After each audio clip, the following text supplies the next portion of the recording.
Hello, my name is Marcus. I'm the compiler of a collection of therapy quotes entitled 1001 Windmills of the Mind. A collection of quotes taken from what's often called the psychodynamic or the psychoanalytic perspective, which long ago, as I understand it, was referred to by some as philosophical medicine, because this perspective can help one find their narrative truth, their personal history, their story. In the process of doing so, the inference is we're being able to do so. So we're building our consciousness, we're building our ego, our observing ability. So we want to strengthen the ego, build the ego, right? Repair the ego. So in psychoanalysis, ego is our consciousness. So if we can build the ego, that means we can accept our story. Now, if we can accept our story truly, that means we're going to be able to feel what we couldn't feel in early childhood. So if we find our story, and with that, our feelings come back in, I feel, therefore I am, so we're getting our identity. So story, feelings, identity, we're getting that back. So the psychoanalytic perspective is all about that, basically, as I understand it. The premise behind that is Paul Libby Russell. He says the baby feels safe with the mother. He trusts his mother. But if there's a misattunement, a malattunement, the bottle in the schedule and makes the baby cry at night, not available or doesn't understand the baby's signals, the baby's constantly shamed by this. If this takes place over a period of time, they call it strain trauma or relational trauma, interpersonal trauma. At some point, the child loses that basic trust with his mother. That means he can't accept his feelings. So his feelings get squelched. They get put into the unconscious part of the brain. Or the Robert Bly's metaphor, it's this bag that we drag behind us, called the shadow self, or the secret self, or the second self, or the unconscious self. So the golden ball, our feelings get put in there. And Robert Bly says we spend the rest of our lives trying to get back what we put in childhood. So it's, we could say it's for safekeeping. The child couldn't, it was too much for the child to feel all of the shame of being misattuned, and he's enraged by it. Things like if the mother's not physically present, because the child doesn't understand time early on, he thinks the mother's not even there. He thinks he has no mother. The child can't survive on his own. Right? He needs the attachment. Life force is object seeking. When he's born, he expects the breast, and he latches on and starts nursing, either right away or within 30 minutes on average, something like that. The range seems to be right away up to 45 minutes, barring special exceptions and all that. Again, my disclaimer, I'm not a doctor or a therapist or a shrink or a professor, none of these things. I'm the compiler of these quotes.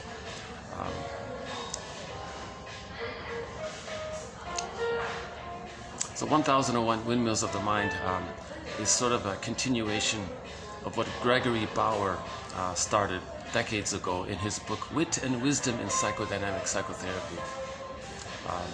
But this collection is vastly updated, way more in depth, way more topics, more variety, and a lot of the material is what came post Bauer's time. So it's hugely updated, and 1001 Windmills of the Mind covers 50 topics, themes, threads, chapters, e-booklets within this psychoanalytic perspective.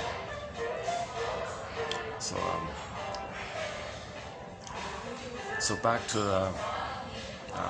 where I was before. So Russell says that if the child loses the safety with the mother, that's called an insecure attachment style. The mother was misattuned, or then the child's golden ball gets put into this unconscious. Now he feels estranged from himself. If we don't know our feelings, we feel what they call depersonalized, going through the motions in life. Some people say, well, maybe he feels kind of empty-ish or something. He doesn't really feel connected to himself. I feel, therefore I am. We want that sense of self, or ontological self, or psychological self, or full, they call it embodiment. We want that animation, sort of, so to speak, of our feelings alive. We want aliveness of affect. We want a wide range of affect. We want needed appropriate affect. If you don't have needed appropriate affect for situations, for example, let's say there is a loss later on, and the person can't go through the grief process because they're disconnected from their feelings. It's in the bag. And they experience the loss. They want to go through the grief process, but it's stuck. They deny the grief process because they don't have the feelings to engage in the grief process. So that's called the derailment of the grief process. It leads to complicated grief, aggravated grief, prolonged grief, pathological mourning, they said. Melancholia, they said, comes from there. Because in the beginning, melancholia is because the baby is one with the mother. So in the template, in the unconscious, the person's concept of themselves is still blurred with the concept of the other. Now later on, if there's a loss, they look at that script and it says other equals self. So if they acknowledge the loss of the other in the actual world, emotionally, it feels like they're losing themselves and they can't do it.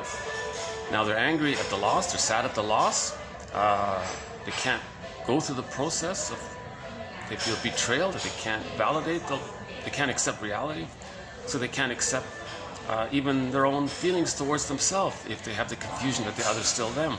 So that's melancholia. That can lead to emotional fatigue, burnout, soul loss, right? Nervous breakdown even,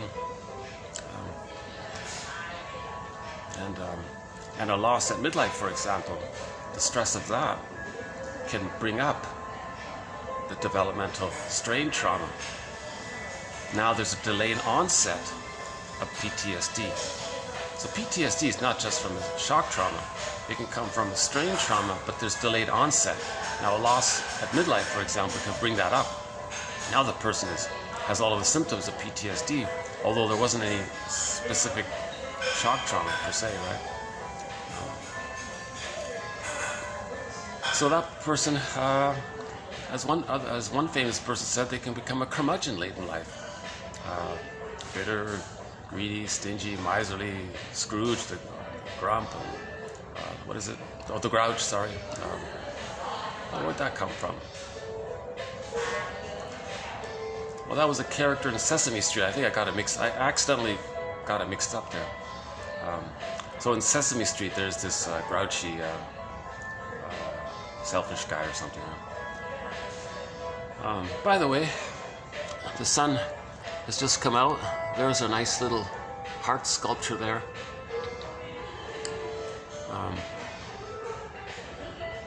Or maybe it's a swan with a little baby, with the babies following. Not sure.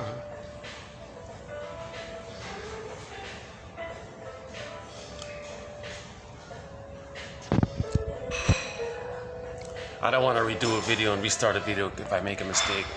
I do make occasional mistakes in my speaking, or saying something I didn't mean to say, those kinds of things. But this famous actor who said this, I won't name him, but he said that he called himself a curmudgeon, and I don't know if he made reference to complicated grief, but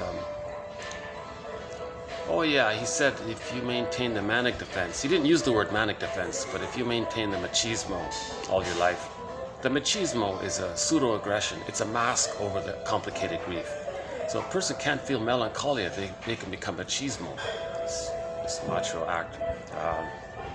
And they want to believe it, and they want to convince themselves of it, and convince others of it, and scare others to not question it. So that's all a defense, because they can't mourn. So one author says all psychotherapy is really about helping the person to mourn. That means they're going to resume development.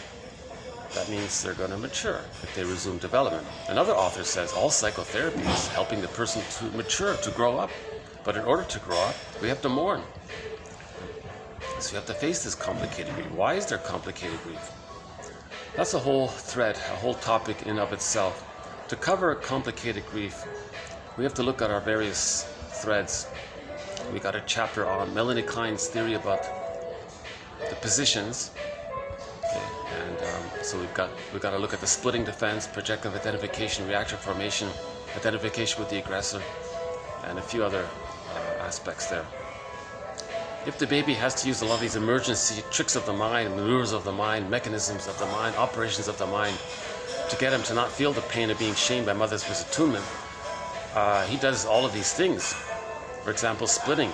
He thinks that his mother's not his mother. His real mother in the template is some goddess mother. So myths and fairy tales are two separate people. The goddess and the demon are two separate people. But that motif in myths and fairy tales of good witch, bad witch, that kind of splitting like that, either or, and they're separate. That means the baby can't accept that the mother has two sides, loving and frustrating. So he separates and creates two. That's called splitting. That's a very drastic thing for the child to do. Because if that's still in the template, that can lead to a lot of prejudice. Splitting precludes differentiation, so the child never leaves the mother because he's so attached to her by the trauma of her. And using splitting would be a sign that he's so traumatized. Splitting precludes mourning. Splitting precludes differentiation. Splitting precludes knowing our feelings. So therefore they can't mourn.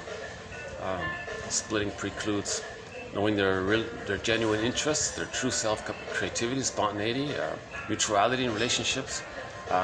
Splitting implies that they're overly attached to the rejecting mother.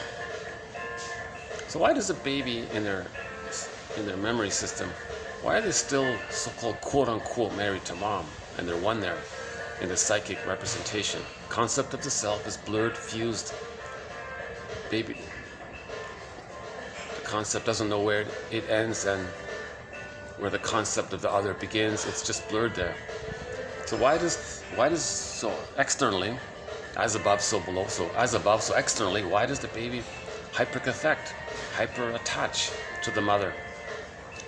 He'll even become her at some point. If it's so severe, he identifies with her.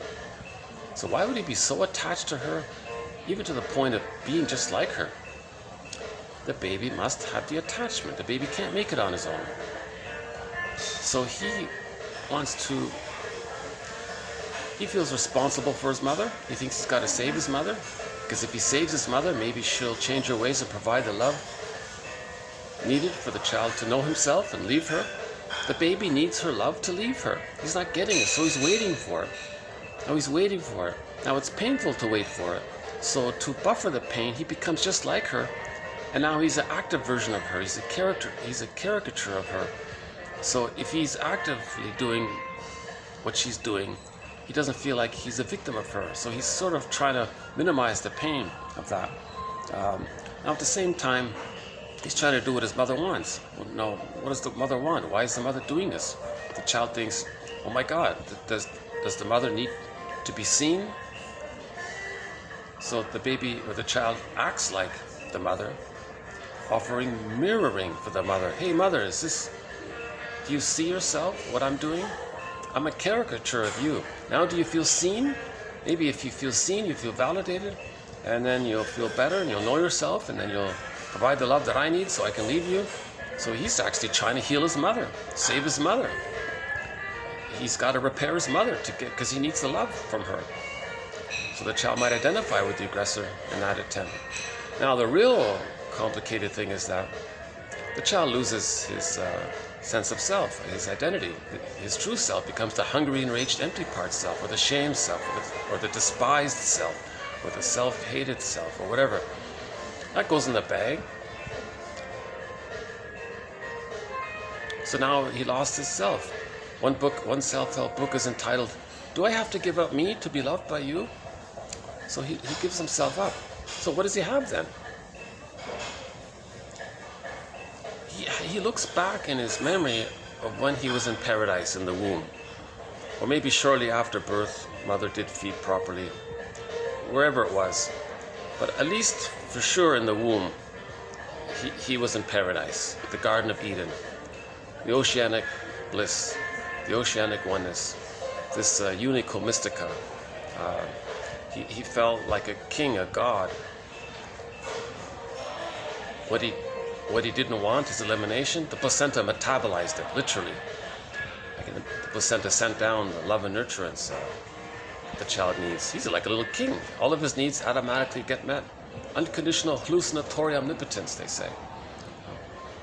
So he's in the paradise. It's just everything's there to serve him. He's like a little god. He's wow. So he's in this Garden of Eden, Shambhala, Shangri-La, this paradise. It's a happy, strong feeling. Maybe an approximation of it is when people are in the honeymoon phase in their marriage. They're a happy, strong couple. So they're each in that phase, kind of. It's just an echo of it, maybe, or a sign of it, kind of. It's an approximation of how the baby might be feeling, this blissful, we can do anything. Remember when a couple falls in love? Oh, we can do anything together, and they're both energized, and they're stronger, and they're more confident, and they're happier.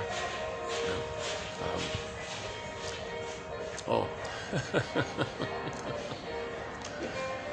Oh, that guy was very thoughtful. He ducked, not wanting to be in the camera, not realizing the camera's pointing at me.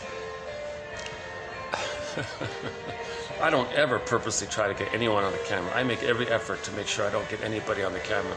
On occasion, someone will walk by me or something, so it's just an accident that way. Actually, this is not a bad day to do a video. You're just one noisy couple behind me. But that's about it.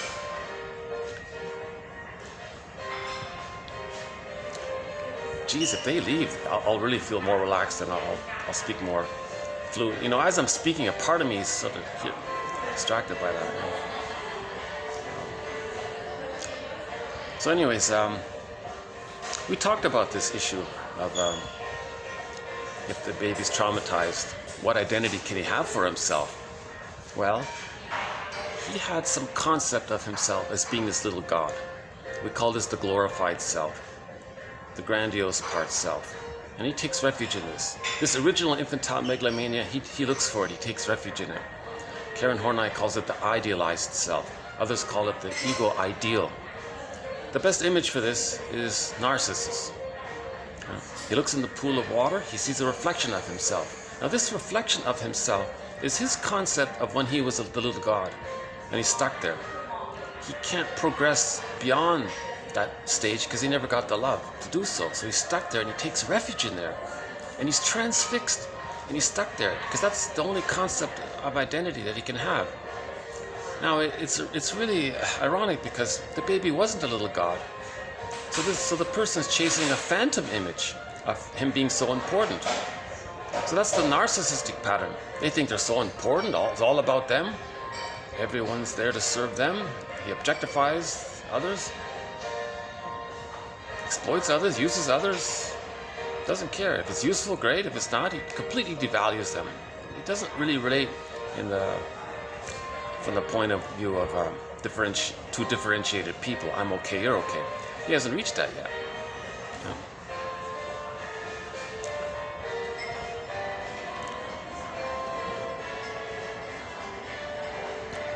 So maybe I can just quickly, I did it yesterday. In the long video from yesterday, I talked a little bit about this in the painting. I got locked out here. Hold on a second. Give me a sec here. Fast forward 15 seconds.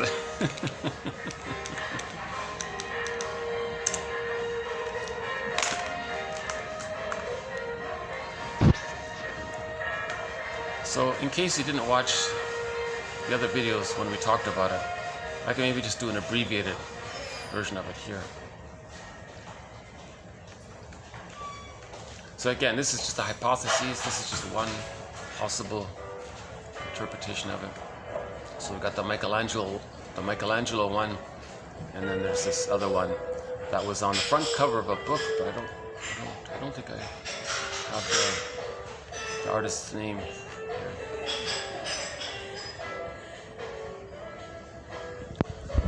Okay, so there's one there's Narcissus.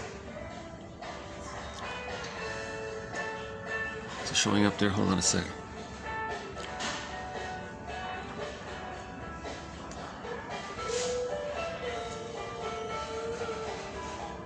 How's it showing up here? Sorry if it's not too clear, but hopefully you're sort of seeing it. So you can see Narcissus looking down in the pool of water. He sees his reflection. The object of my affection is my reflection. That's the title of a book by Raquel Lerner. A very good book about narcissism. Highly recommend that one. It's a self-help book, but it's one of the better ones. The object of my affection is my reflection.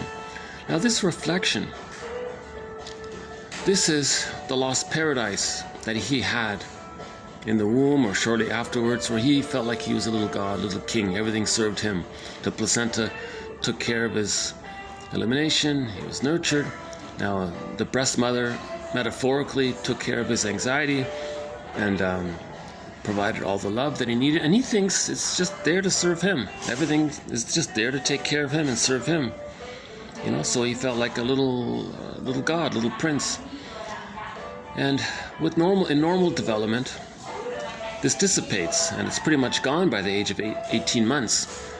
But if you didn't get that maternal holding environment, if you didn't get enough of mother's attunement, right, so-called good enough mothering, right, then he looks back to where he was important and safe, because he can't go forward and know himself. He doesn't have himself.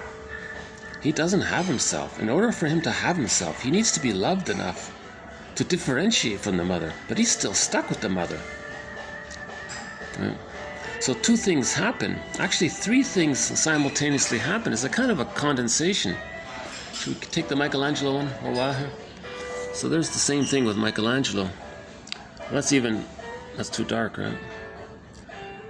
Okay, so again, you can see Michelangelo. In his version, it's very similar. Right. And he's transfixed there. Now that's also an image of symbiosis. So this makes a reference of symbiosis. Image of the self, image of the other are one. They're blurred. So he can't tell where he ends and his mother begins. It's just all like one circle there.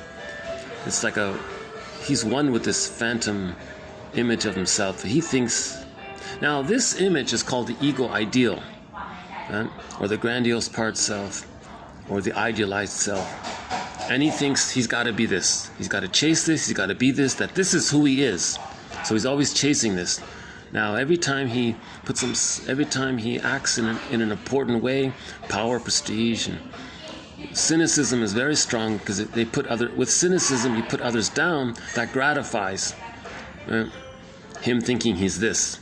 So when he shames others in his negative humor, sardonic humor, that gratifies his feeling that he's closer to this. This is the ego ideal. So again, the baby's one with the breast. The breast is an extension of him. They're fused there. So he's stuck there.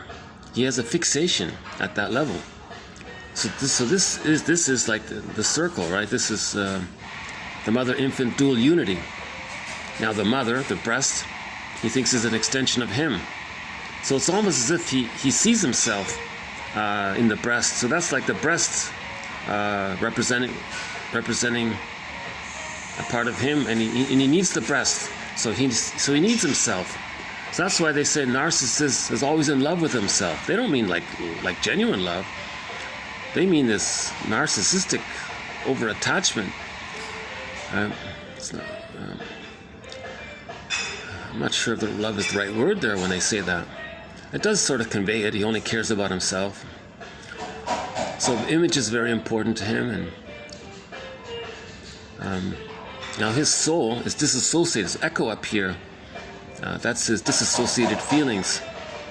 His true self got disassociated. It's just this whispery voice here, just echoes a little bit. Something he says, so that kind of conveys he's so detached and removed from his soul. Echo is his soul. Now, if this is Peer Gynt, okay, if this is Peer Gynt, right, or any kind of Don Juan, Playboy, any kind of these characters, right? So in Peer Gynt, the character is Solvig, right? So Echo and Solvig, similar sort of pattern there. So his identity is this ego ideal, this grandiose part self. So he needs that. Now, ironically, when he identifies with the aggressor, now the aggressor, the mother, is an omnipotent, powerful other. that fuels and satisfies and gratifies that he's so important. If he thinks he's the mother, because the mother's so important, the mother's like a greater God. If he's a little God, the mother's a bigger God. So that really gratifies his infantile megalomania. I've got some people sitting right in front of me. Hey, wait a minute. If they're gone, I can move to... Hold on a sec. Let's see. Oh, good. Okay. So to minimize my being distracted by these people right in front of me, I can move to my old spot here. Hold on a sec.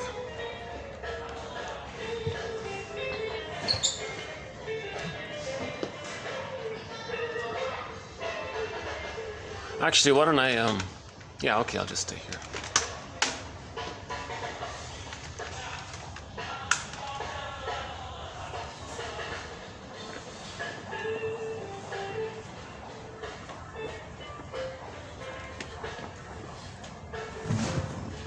Oh, it's quieter in here, that's good. I can deal with these visual distractions, that's okay. Ongoing project on my side to get used to doing these in public. Most of these videos were done in a quiet room or outside alone in nature. Yeah, back to that in the summer. I'm still trying to get over this. So I've been at this for 2 years now. So I've been plugging along making these videos for 2 years, and in the beginning I was very nervous, and so I wasn't delivering this material very well. I wasn't doing these quotes justice. I just keep telling myself, well, at least I got the quotes out. I feel like I gotta get the quotes digitized, get them out, right? Some of these quotes may never even be digitized. Some quotes come from rare books, you know. A lot of Edmund Burglar's books haven't been digitized. They're hard to find. I've got his quotes, you know, so I feel like at least I got to do that. Anyways, I was presenting this material. Let's see, I'm gonna get more.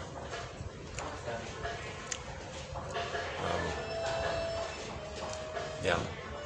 So finally, it took me almost 2 years to start to feel a little better in my presentation. So then from May to August, okay, I'm starting to feel a little stronger, more confident in my delivery. So I was getting more views. It started to reflect. No more 1 view, 2 views, watch time of 1 second, 2 seconds. I was getting 20, 30 views. Wow. And just at that point, when I got into the double digits, all those videos were mysteriously disappeared. I thought, oh my God, you know. Now the quotes are saved, so that's okay. That's the most important part. But on the emotional part on my side, I thought I had some pretty good commentary there.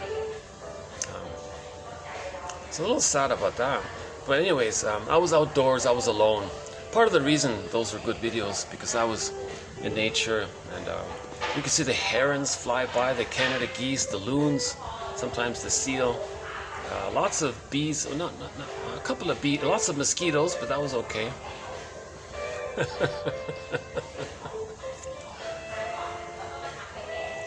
I always still remember that moment when a bee sat right on top here on my phone, and I'm speaking, and I can see the bee. I can almost see the bee like right there.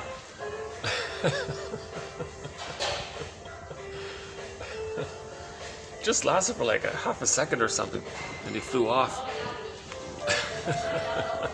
So the bee is one of the companion animals to 1001 Windmills of the Mind, as with the mosquito. So the companion animals, just quickly once again. So the bee and the mosquito, the blue jay, the crow, the fox. Okay? And the other ones mentioned, right? The heron, Canada geese, the loon, the seal. And we've added 2 new companion animals. The gecko, those are super cute, eh? And they crawl on the wall like that. And finally, to my great delight, the cat. We've seen a couple of cats here already. So I'm very glad to add the cat as a companion animal.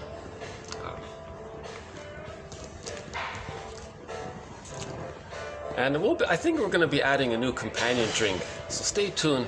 In a future video, there'll be an announcement to a new companion drink to 1001 Windmills of the Mind.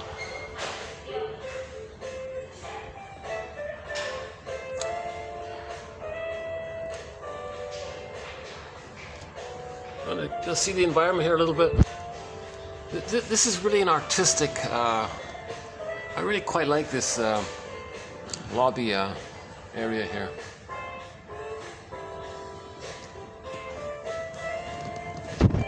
A lot of work was done in the artwork. They got art on the ceiling. They got, paintings and nice tables. And outside there's the sculpture and the hedges. Okay, never mind that. So back to this narcissist concept. I don't think people appreciate this.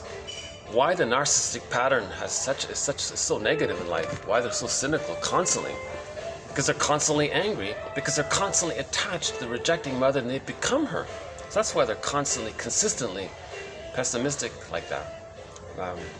Ask them to say something good, they say, well, that bad thing happened, that was good. Like, they're very cynical constantly.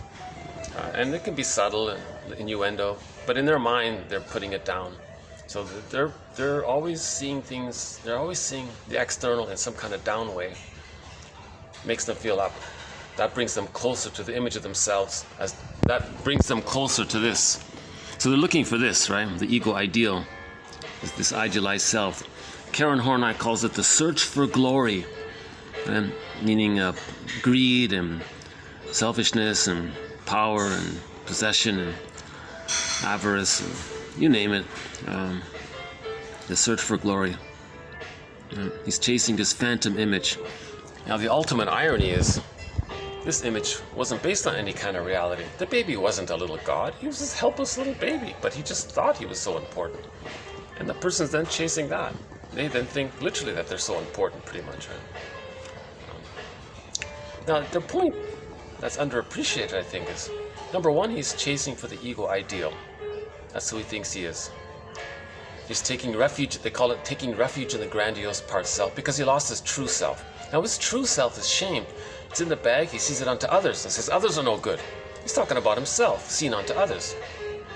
By the way, projection is the means of bringing repressed material to consciousness. So when he says with his prejudice that others are no good, that's for him to see and observe, listen to himself, that he's talking about his true self, that he felt shamed. So he's shaming others to communicate, to see that he was shamed, that he feels shamed, that he felt shamed. So projection is the means of bringing repressed material to consciousness. And he feels important doing it. So as he does it, he feels important doing it because he's doing it. He's the active one. So that fuels his infantile megalomania. Okay? So cynicism gratifies infantile megalomania. One of our earliest quotes by Edmund Burglar, one of our mentors.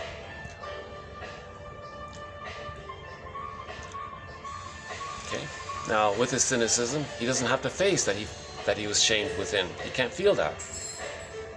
He projects it out, externalizes it.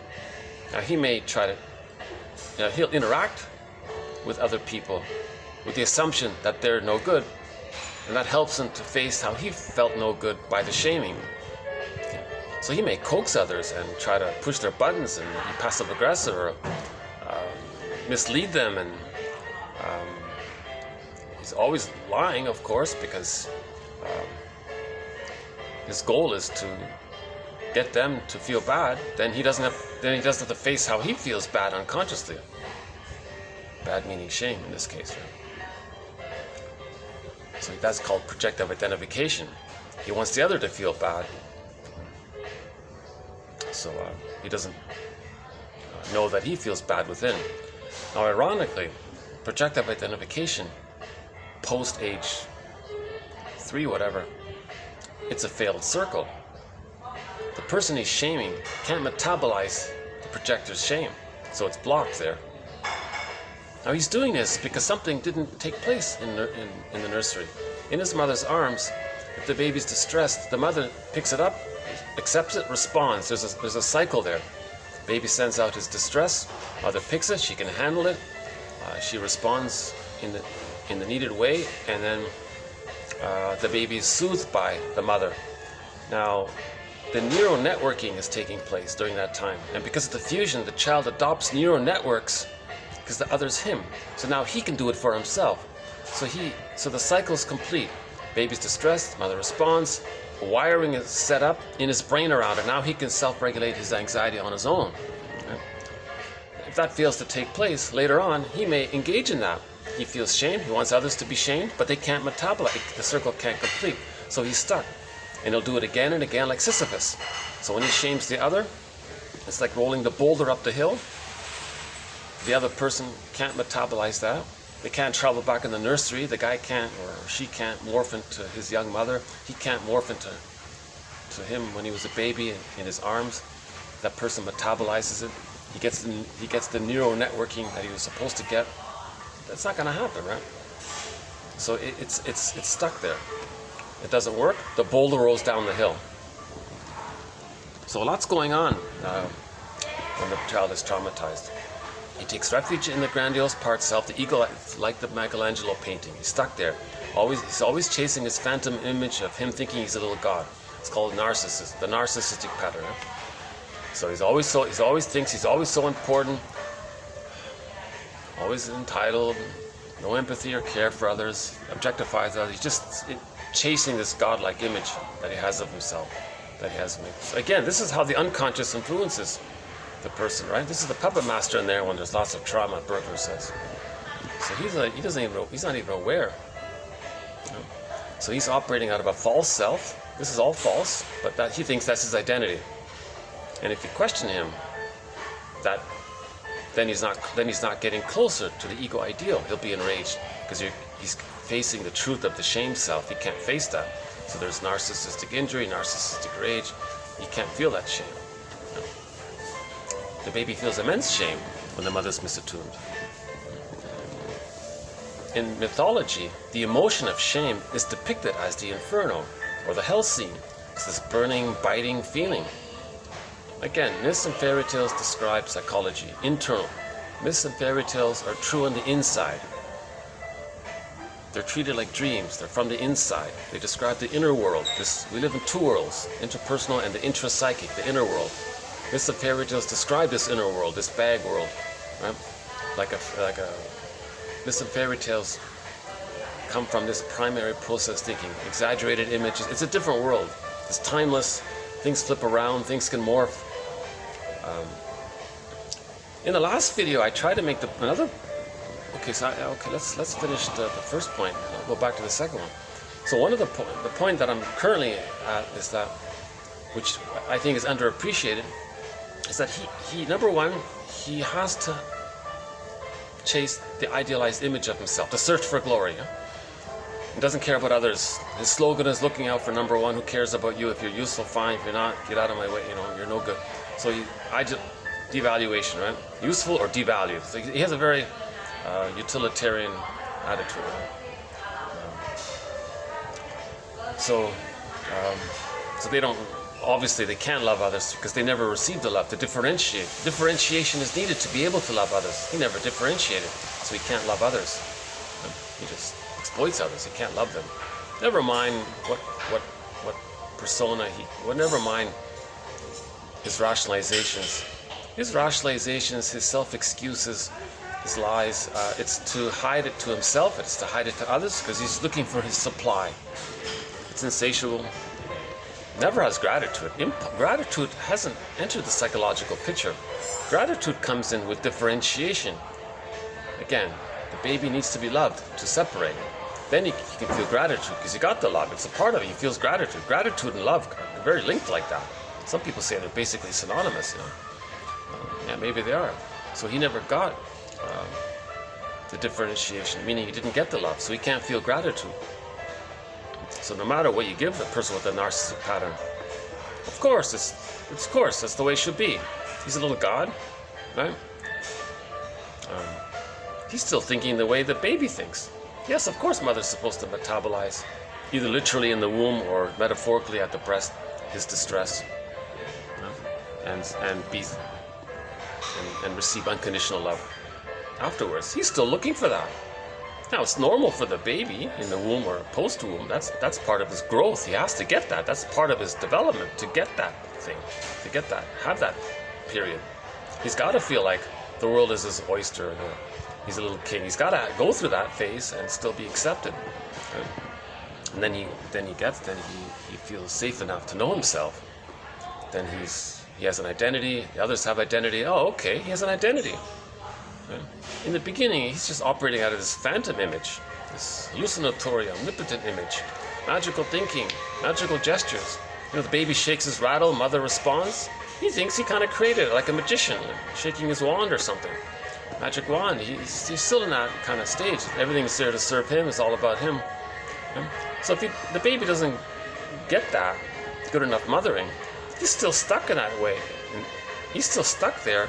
And you can see it in his symbolic actions resembling that. His symbolic actions later on as a chronological adult sort of resembles a lot of that. One guy said, when he's at the, what is it? Is it the roulette or something? What do you call it when you roll the dice or something? The red and green one, whatever that's called. I have no interest in that. But he would. Really, there's a moment there where he can really feel important. He's going to be magical. He's going to say magic words. Come on, lucky 7 or whatever it is, and he's going to blow air onto the dice or whatever it is. He's going to do little gestures. He's going to throw it in a certain way. He's going to say some magic abracadabra words. You see, during that process, he kind of feels a little important there. So that restores that feeling of great importance, and he's going to have magical thinking involved in there.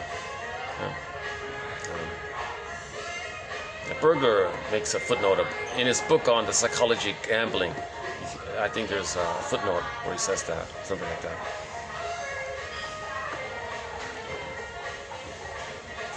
And he's in control. He's got the dice in his hands, kind of thing. And now he's disappointed because the mother disappointed him. So just to finish that one with Bergler in his book, The Psychology of Gambling, the guy goes to, that's the fruit machine, they call it the fruit machine, right? Or the slot machine, right? So the baby was disappointed. He's got to master that trauma. He's going to relive it. How does he relive it? He's going to project his mother onto the slot machine, invest his money in, his wish. Come on, mother. It doesn't work. He's disappointed. He does it again and again. That's a magic gesture. You see, world? You see how mother refused me? You see this cold machine? My cold mother refused me.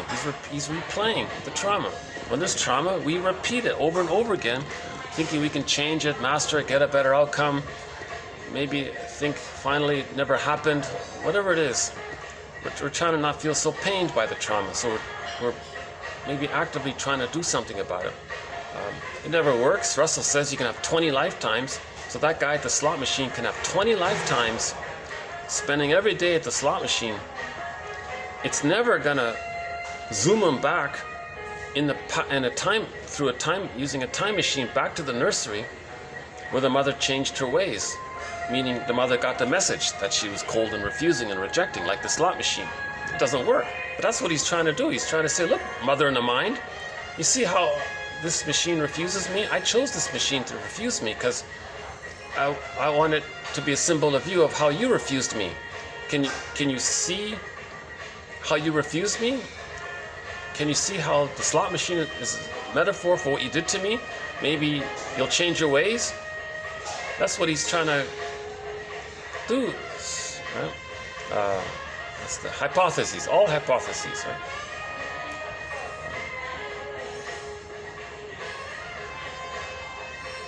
I agree with this one author.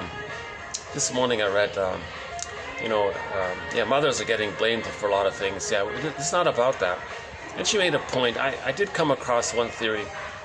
If a kid has a certain disturbance, it's because it's not all. You gotta forgive the mother. It's not her fault.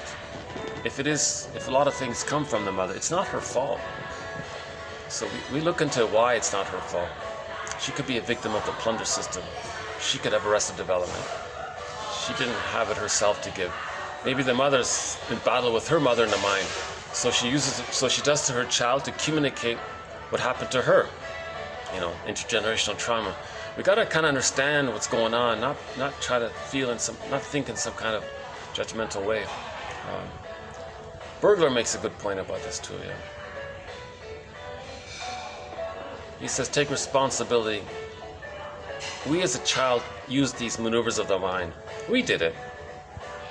We had to maybe, but anyways, we did it. Now we're responsible. It's our lives. We're responsible for looking at what we did.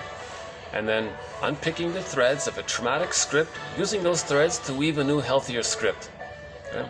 That traumatic script may be influencing us and making us dysfunctional, but let us see what we can now do with that script, how we can update it or heal it. So again, we look for narrative truth. In the process, we're mourning, getting our feelings back. As we're mourning, we're getting our feelings and our identity back. It's all synonymous. As we're mourning, while we're finding our narrative truth, we're getting our feelings and our identity back because we're differentiating now through the mourning process. Now, how do you do that? You got to see the two sides of the mother, the reality that she was misattuned, you couldn't do it. It's not her fault. You got to forgive her. As you forgive her, you can differentiate. And in the process of that, you're going to realize, oh my God, mother, I was believing a lie. I thought mother was the most amazing woman in the world. We put her on a pedestal, but actually she was so misattuned. How could she be so misattuned? You might feel angry at that. If you're sad about that, you got to go through those. That's good. You're going through the grief process. You're healing. You feel it to heal it. So for a period of time, you might be surprised and not want to talk to your mother. And then, okay, now you got to be an existential detective. Now you want to interview the mother. What happened in the first 3 years? Come on, tell me. She's proud. She won't do it. Try again. Robert Bly makes a point about this. You got to try. You know, now she won't do it. Chances are that shows you how entrenched, how fixated she is. She can't really reflect on it. That maybe she's overly attached to her false self-identity. She can't question it. That's why the suggestion has been made already that on Mother's Day and on Father's Day, those are their days, meaning they write letters to their adult children over 35, telling about what happened during the pregnancy, birth, and the first 3 years, as much as possible. It'll be a real revelation. A lot of ahas will come. There may be a period of anger at the mother for that, and the father as well. Why couldn't the father intervene and tell the mother not to do that? You know? So the father always agrees with the mother, right? This slogan, "Mothers knows best," that's caused a lot of problems. Because then fathers shut down their intuition. You know? The father can say, "Wait, why are you not breastfeeding?" And the mother said, "Well, I want to go to the office and have some power over the guys." And you're going to sacrifice our child? The child needs a mother, and you're going to not give our child the essence of mother is breastfeeding and being attuned to their needs and having that maternal holding environment. The bottle, the powder stuff, get them by, who cares? I just want to look good in the office and have some power over the guys for a change or something. So why didn't the father intervene? Okay, we got to talk about this. We're going to run to the nearest therapist. Let's get our values straight. Let's understand the needs of the child. So maybe the father can help. Oh, got a small group of people here. Okay, they don't seem too noisy. That's good. Okay, I'll wait and see. If these people are going to be noisy, I'll move back to where I was. But yeah, so far it's been pretty good here. It's a Saturday. What is it? Saturday? What is it here? Oh, I'm locked out again. Oh, geez, I thought I fixed this issue with the. Every time I fix this issue with, it keeps coming back for some reason.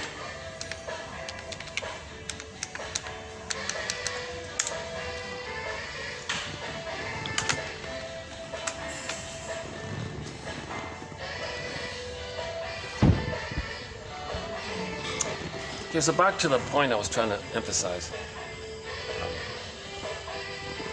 So back to this, right? So this picture represents that the child needs an extended womb with his mother. Humans come out of the womb too early. Now in the womb, the baby thinks he's a little god. He needs an extended womb for the first 4 to 5 months, called the psychological egg.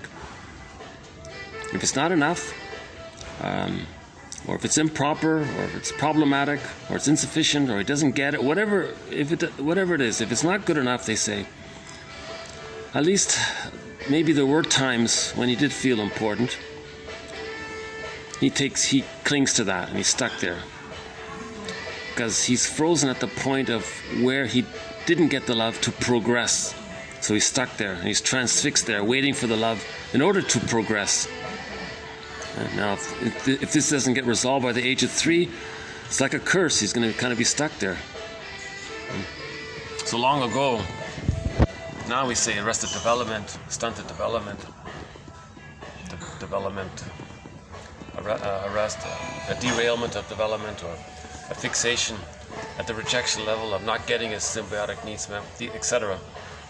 Long ago, they would call that a curse or something, because something in his unconscious is getting him to behave in a way he doesn't understand it.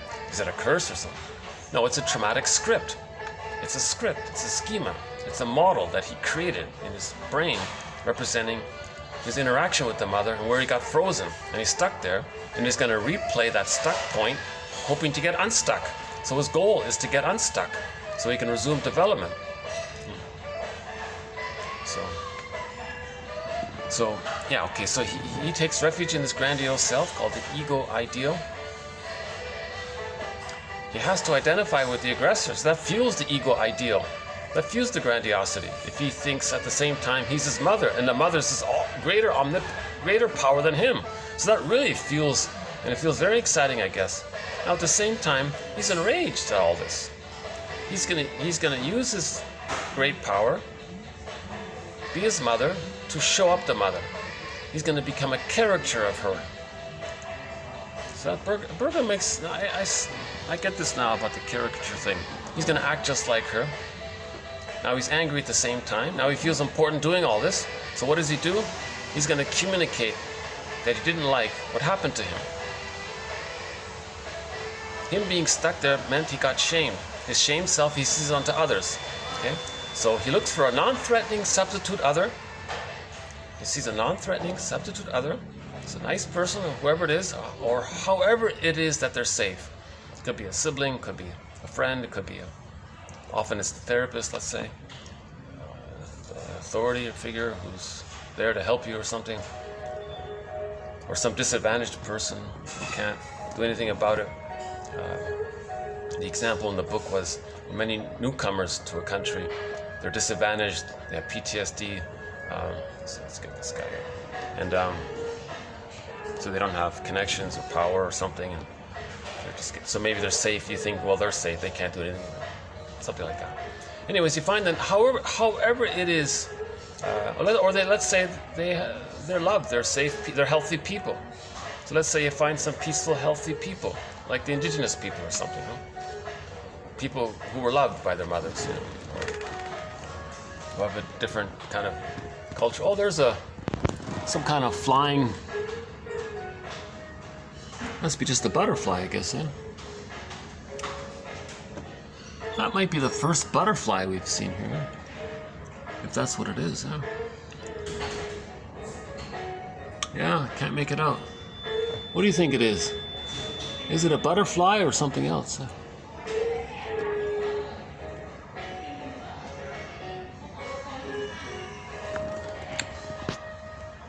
It's a mystery. Hang on, let's go.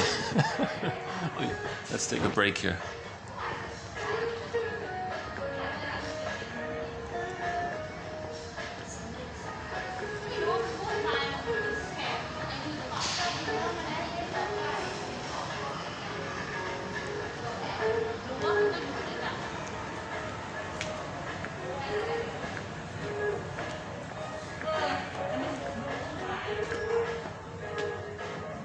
I'm just using the butterfly thing as an excuse to go for a stretch. Oh, there it is.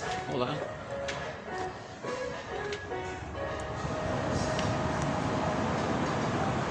Yeah, that's got to be a butterfly, yeah. Oh, there he goes. Somebody's coming down. We've got the people coming up here. Yeah, I'm pretty sure that's a butterfly. Okay, there he goes, yeah. That's a butterfly, yeah.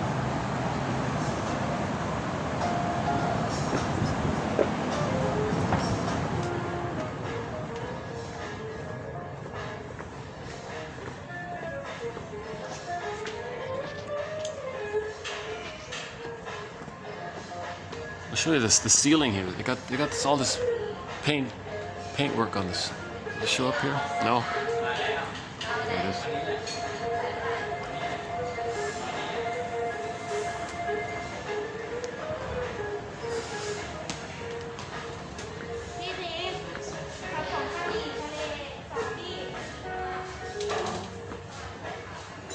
Well, there's a topic. We could talk about that, yeah.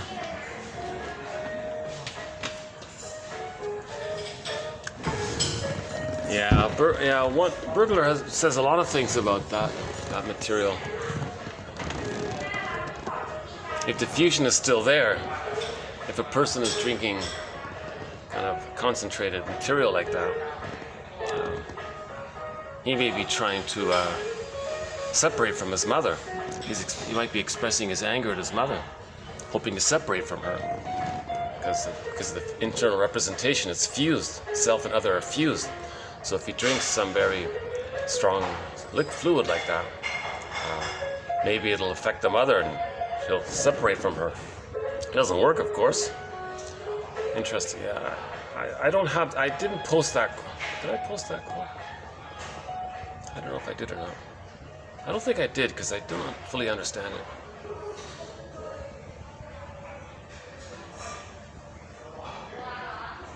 I'll revisit that one, yeah. So back to the point I'm still trying to make.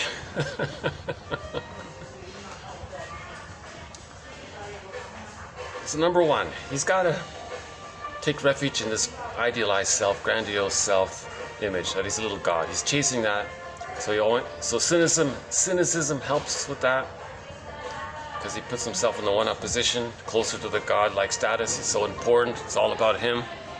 Every time he uses negative humor, cynical humor, he puts himself in the one-up position. Of course, greed and power and all these other things, right, will contribute to that. At the same time, he's identified with the aggressor. He had to have the attachment with the mother. Now that fuels it because the other is this omnipotent mother, is this all-powerful grand one. Now, see, he's really energized in his narcissism. Now he's really convinced of his how great and powerful and important he is, right? Special entitlement and all these kinds of things. So he's really it's very strong there like that, I guess. So it's an unfortunate byproduct that him trying to save his mother fuels the chase for the phantom image that he's a little god while he's trying to save his mother. So it's a lot of unraveling to do here. It's really a Gordian knot, isn't it? So he identifies with the aggressor, waiting because he wants to manage the pain of her. He's waiting for her love, but he's not getting it. He's going to try to imitate her to provide mirroring for her because maybe she'll feel seen and loved and provide the love that he needs. That's not going to work. He's angry at her, so now we enter negative magic gesture. How does he express his anger at her? He finds a non-threatening substitute other, sees his shamed self, his hated self, his hungry, enraged, empty part self, sees it unto others. He's identified with the aggressor. He's going to treat them the way his mother treated him to communicate how his mother treated him. It's as if he's talking to his mother in the mind. Hey, mother in the mind, watch this. I'm going to be just like you. You see that non-threatening substitute other over there? This, whoever. Well, they're non-threatening. Well, when I was a baby, I was non-threatening to you.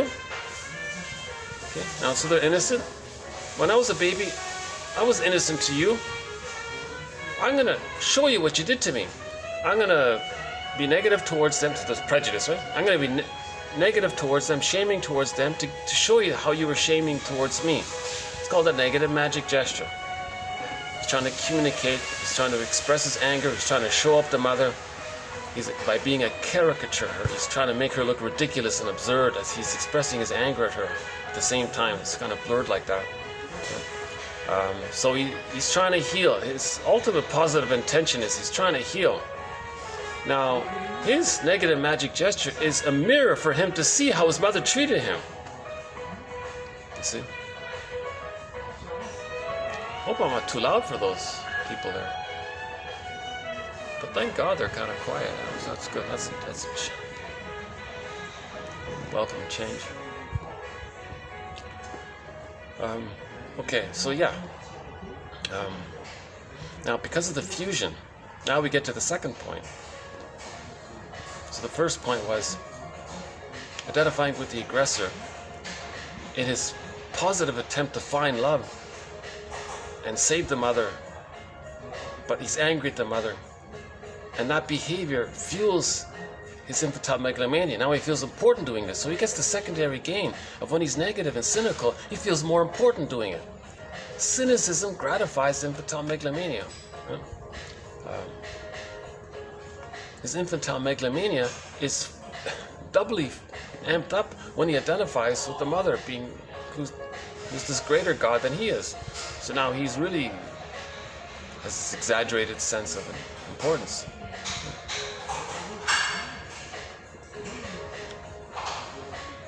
You can feel it if you talk to them. They're kind of cold and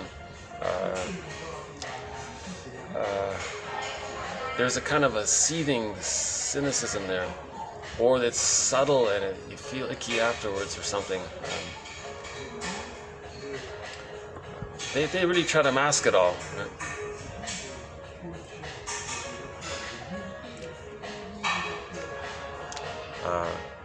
Because they don't want anyone to call him out.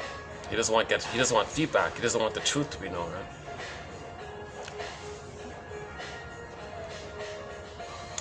So the second point related to that is, keep that there. Hold on a second. Let's see if I can adjust this a little bit.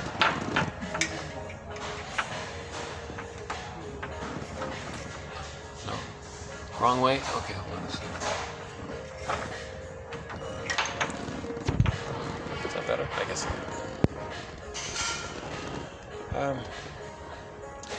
Now, because of the fusion, self and other are blurred. Remember, he identified with the aggressor? Right? So his false self and the aggressor are blurred there. His true self is seen onto others. He doesn't accept that, right? Now, in the negative magic gesture, treating others negatively to communicate that his mother treated him negatively, during that process, it's a loop. That's why he's so consistent in his nastiness or hate or something. Because as I understand it, there's a kind of double focus taking place. Hocus pocus, they call it hocus pocus, double focus. What he's doing is, when he shames others to communicate that his mother shamed him, simultaneously, in this blurred fusional oneness there, he projects the rejecting mother onto the victim, and as he shames the other, he felt shamed by his own reflection, thinking that the other, he attributes his own negative mother onto the other, and as he shames the other, he simultaneously thinks that the rejecting mother on the other from the other, so the other person who he's hurting is hurting him. Now he feels victimized by the boogeyman, meaning the image of his rejecting mother he just put onto the other. While he's identified with the boogeyman, being the boogeyman, shaming the other, he feels victimized. How do you describe it? I think yesterday I did a better job of it yesterday. In yesterday's video, I tried to describe it. I didn't do it right here. There's the concept of the self and the concept of the other are fused. So he can behave one and feel the other. Project one. While he's doing it, he can project the one he's being. So he's being the aggressor. At the same time, he sees the aggressor onto the other. So as he's shaming the other, he thinks the aggressor seen onto the other is shaming him. Now he feels justified that he's the victim of the aggressor, which is him. Now it's a loop. Now he has this righteous indignation. How can this other shame him? Because he's responding to the projected image of the boogeyman onto the other. He's responding to that. He's not responding to the person in reality. He doesn't see the person in reality. Right? So we had a quote about the plunder system. They didn't even get to know the indigenous people or something. They just projected their shamed, undeveloped, emotionally undeveloped self and say, look, they're undeveloped. So the plunderers have emotional undevelopment. They just say, oh, they're undeveloped. And then someone came up with the term primitive. Whoa, that was a really damaging thing when they did that. And Darwin apparently was a part of that because he was using it apparently. I'll have to follow up on that. So we did a quote recently on the plunder system. Yeah, I'm not going to do it here. And yesterday I kind of went off on a tangent a bit. That's that long video, 3 hours and I think 13 minutes.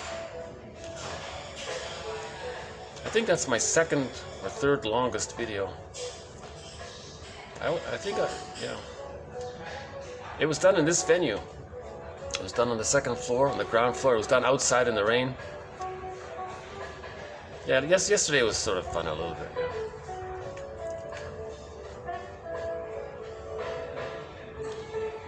Okay, that couple looks comfortable with each other, so I'm not bothering them. Okay, that's good. Okay, so I hope I sort of got those two underappreciated points across. Because it helps you to understand why a person with the bully pattern, for example, will aggressively try to force you to believe that he's justifying what he's a victim, and that's why he did it in self-defense or something. Oh my God, he's reacting to a fantasy image of the devouring witch monster that wants to eat him onto the other, and that's why he's so enraged and all that. Okay, why? That's another topic, right? So why does the baby think the refusing breast is a devouring monster that wants to eat him? That takes some time to go through. Should we do it quickly? Okay, here's an abbreviated version of it. When the baby's nursing at the breast, when she gets it wrong, misattuned, doesn't do it right, and he's enraged, he can't feel that rage. It's too much excitation. His system, his ego, he's undeveloped. Remember, we're trying to build the ego so we can have our feelings, right? He doesn't have the ego fully developed yet. It's too undeveloped. But he's enraged. He can't feel that feeling of rage. So there's a thing called projection. He's going to attribute his trait, meaning the emotion of rage, onto the other, the breast. Now the breast is enraged. Now the breast is quite big and powerful to the baby. Now that's the enraging giant now, the Cyclops. Now the baby wants to take in milk and the interaction with the mother so he can know how to regulate his emotions later on. He wants to take in, incorporate, interject. A lot of taking in going on for the baby. That's refused. He's shamed by that. He can't even accept his wish. It's too painful to admit his own wish to be loved and take in mother's love. So again, when something is repressed, he projects it. He projects it onto this giant, who's this enraging giant. Now he says it's a devouring monster that wants to eat him. See? So again, in this fairy tale world, in this imaginal world, it's pre-verbal, things are exaggerated. We live in two worlds. Now this unconscious world can influence our consciousness. There's too much going on in there, too much pain going on in there. All that energy in there, it morphs into a puppet master, getting us to replay the past in the present, trying to change the past, which can't be done, so Sisyphus kind of thing, right? So if that's stuck in there, he's got an image of his mother as being a devouring monster that wants to eat him, and he sees that onto others. He's so enraged. Look how terrible that person is, how dangerous that person is. He's very dangerous. And they're reacting out of that kind of emotionality. So it's not realistic. They're all Homo sapiens, they're all human beings. We're all designed for the tolerant personality. We're all trying to heal. We're all moving towards healing. That's the thing we got to recognize. We're all trying to heal. Things get stuck when people are stubborn and they're stuck, so then we're confused. But we're trying to heal. All efforts are we're trying to heal. So Rosenberg, we talked about him recently. He says everything is a gratitude or a cry for love. Everything we're trying to. Who says it? Margaret Paul. Is it Margaret Paul? We're always trying to. Everything is to learn or to protect. Oh, I've got another couple here. I think it's gonna. It seems like another couple right in front of me here. Well, I'm gonna move across there to minimize that one there. Okay, let's go back to where I was. Or should we go outside? Hold on a sec. How is it outside? The cushions are all wet from the rain, so maybe not. I'll just slide across. Okay, it's no big deal. Let's just slide across here.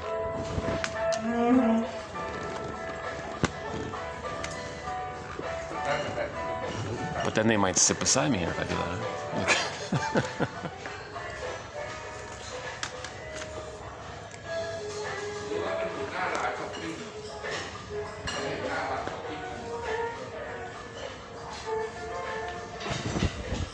Look, I got some visual distractions here. That's not too bad, right?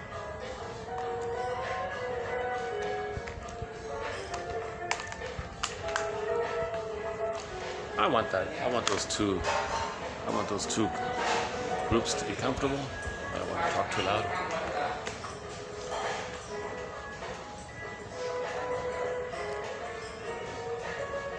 Okay, so let's put these narcissist photos down. So let's resume our quotes here. So let's begin with TQ 2281. So this video we'll be doing 3 quotes, 2281 to 83, and I'm going to make reference to some other material. TQ 2281. At the end of the last video, I did sort of a preview of this quote. So let's just do it here. It's about long-running plays, so the topic's on repetition compulsion. So something like the Phantom of the Opera or the Agatha Christie one. Why do they run for decades, again and again? Why is this going on? So he was just asking this question. And then yesterday I was talking about Burglar's theory about unconscious guilt. If we watch a play like Agatha Christie play over and over again, it's because we have some uncanny feeling that we feel guilty. Now the characters on the stage are role-playing guilty characters, so we see the guilt outward. But we have this uncanny link there. Maybe we feel guilty inward. So we go over and over again because we're trying to get in touch with how we feel unconscious guilt. We're not making the link.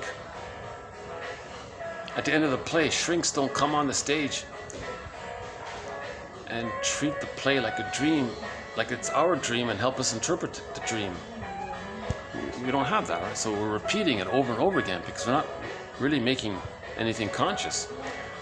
There's this uncanny familiarity there, and we're not going beyond it. So we're repeating it. So we're looking for the truth. So repetition compulsion is trying to find this truth. Right? So that's why some of these plays are long-standing. Again, unconscious guilt. The baby has to make the mother good. In correspondence to that, he assumes that if he's shamed and he feels badly about it, that's the guilt. He thinks there's something wrong with him. He did something wrong. We could say unconscious shame. It's sort of similar in this case. Now the child tries to save his mother to get her love. It doesn't work. It's called failed empathy. No baby can be the mother to the mother. So he feels guilty. It didn't work. So we're all born with original trust, but then there's betrayal. The baby's betrayed. If the baby's removed and given given the bottle and the nipple, and the rubber nipple, he's betrayed. So the trust is broken. Maybe it's as if, is there something wrong with the child? Did he do something wrong? Why is he being punished? Why is he not getting mother? Where's his mother? Is mother angry at him? But mother must be seen as good, because she's the powerful and he's the small, helpless one. So that he concludes that he's not okay and mother's okay. He's got to do something. It's called unconscious guilt. He wasn't born with it. He just came up with this false existential conclusion in correspondence to him needing to think that the mother is so great, because he has to have a positive mother to bond to in order to feed. Even if he makes it up, he must think that the other is wonderful. Now he feels so much pain, so he concludes that he did something wrong, etc. So there's one example of unconscious guilt. And why it's complicated, because he has pleasure to connect to his mother, even if it's a fantasy mother. Life force is object seeking. Now it gets mixed in there. Mother's shaming him. He feels pain. But there's pleasure to have love, or think he's being loved. So it gets blurred in there. So it's a complicated thing to look at, unconscious guilt. And when in the movie Spellbound, they make the point, the Hitchcock film Spellbound, they make the point that, well, if he's a little god and he has magical thinking, he creates everything, and it's just about him, and he feels that way, that means he did it. If he feels bad, that means he did it. So this unconscious guilt is linked that way because of magical thinking, that maybe he caused the mother to reject him. So he feels badly from that. So he feels... I'm not sure. Anyways, the best explanation we have so far in 1001 Windmills of the Mind is William Fairbairn's theory of the moral defense. The moral defense, meaning the baby's going to be like a little judge. He's going to make some kind of moral decision. Mother's good, and I'm no good. And that's how he can have a connection to his mother. It's based on that. So I'm just calling that Eric Burns, I'm not okay, you're okay. So there's unconscious guilt from that. So we look at a stage play or a TV series about crime and all that, and they're guilty. All those characters on TV or on the stage, they're guilty. Not us, they are. So there's this packaged outward thing about someone else being guilty, not us. But we're drawn to it because we feel unconsciously guilty. But we don't make the link there. We're not conscious. That link I'm trying to say here, it's not there. Nobody's making that link. Nobody wants to make that link. When you watch a crime drama, at the end of the show, a commercial comes on, not a shrink helping you to discuss it. There's no discussion. Because there's no discussion, we're not making anything conscious. So we repeat it and repeat it and repeat it. Maybe finally we'll get our own ideas and start to make it conscious. Maybe we'll read Edmund Berger's book, or maybe it will help us to be conscious. Maybe somebody's ideas might stimulate the idea. We're trying to heal from unconscious guilt. That's pain. We don't want to feel all this emotional, psychic pain within. The inner child, the inner child of the past is in pain. That's called unconscious guilt. We're in psychic pain. We're in pain because we have this belief that we're no good and we did something wrong, and it's got to be like that to get the attachment to the mother, and it's all blurred there, and we're stuck like that, like narcissists. We're sort of stuck like that. We're transfixed there. So we're trying to heal this pain, so we got to face it somehow. So we create stories about others being unconsciously, about being guilty. That's a mirror for us to see that we feel unconscious guilt. So art is meant to express our emotions. If we say the TV show and the movies are sort of in the area of art, trying to be or should be, or the theater stage is usually pretty artistic. The other example we came up with was Phantom of the Opera. So a common mythological motif for the loss of our feelings. When the mother's missed a tune, the child feels shamed. His innocence, his core, pure, innocent feelings, we call it core, K-O-R-E, in the myth. right? So shame is the burning, biting feeling of the hell. It's in the unconscious. So the earth opens up. The guy rides up on his chariot. The Phantom of the Opera guy, or some scary dude or whatever, yanks core down. That's a metaphor. It's just a metaphor to describe how we lost our innocence. Our feelings went into the bag. So in the bag, came up, pulled our innocence in, pulled our feelings in the bag. Okay, so in the mythological story, the earth opened up, and the forces, the feeling of shame, pulled down our good feelings. Now it's in the world of shame, in the unconscious. Okay, so that motif, we see it in the story of Kor and Persephone and Demeter, those three. Again, that myth represents one mind. They're not external, they're not meant to describe something outward. They're metaphors for inward. Myths and fairy tales are metaphors for psychological dynamics, inner dynamics. Myths and fairy tales are metaphors or symbols for inner dynamics. Nothing to do, no message about the outside. It's like artwork for the inner. Myths and fairy tales are outwork for the inner. Just like painting is, the child feels pain, so he draws a scary. A child might draw his emotions on the artwork. The artwork is just describing his emotions. The artwork is describing the inner.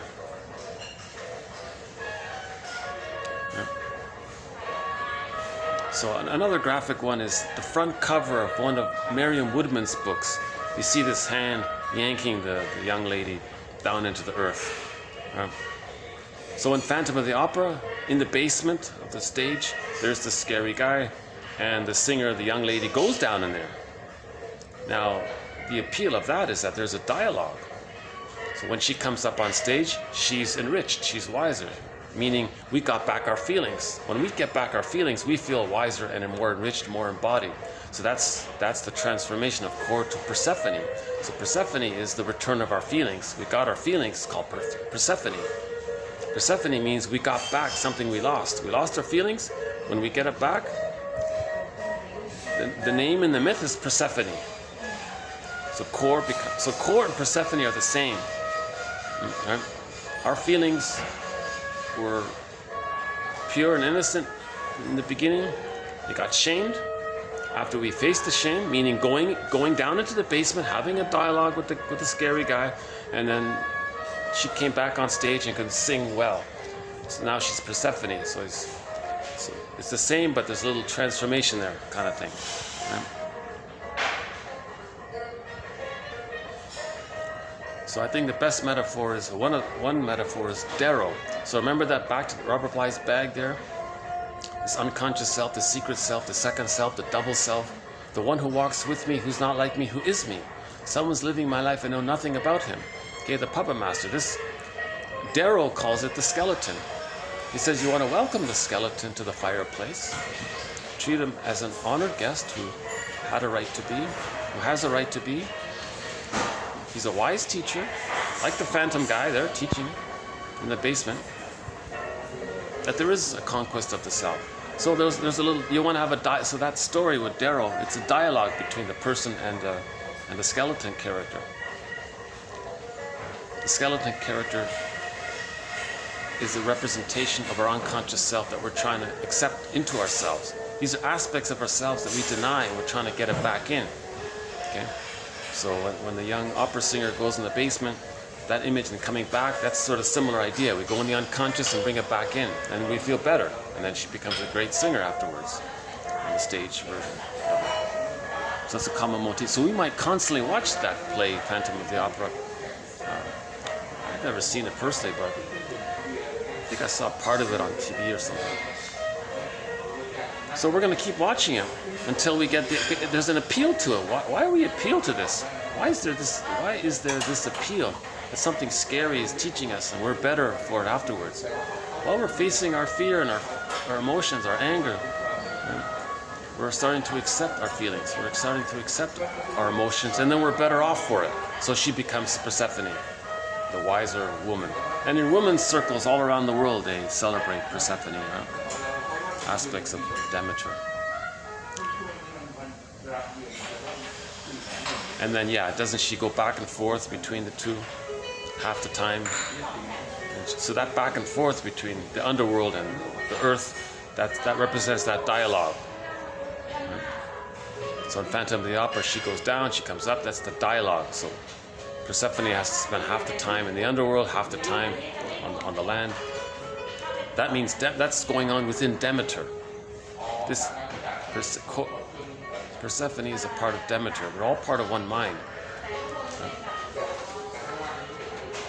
So Demeter, right, the earth goddess, so she's having this inner connection going on. It's all about re-owning what we lost. Back to Robert Bly. We spend the rest of our lives trying to get back what we put in that bag. That's that dialogue we keep talking about.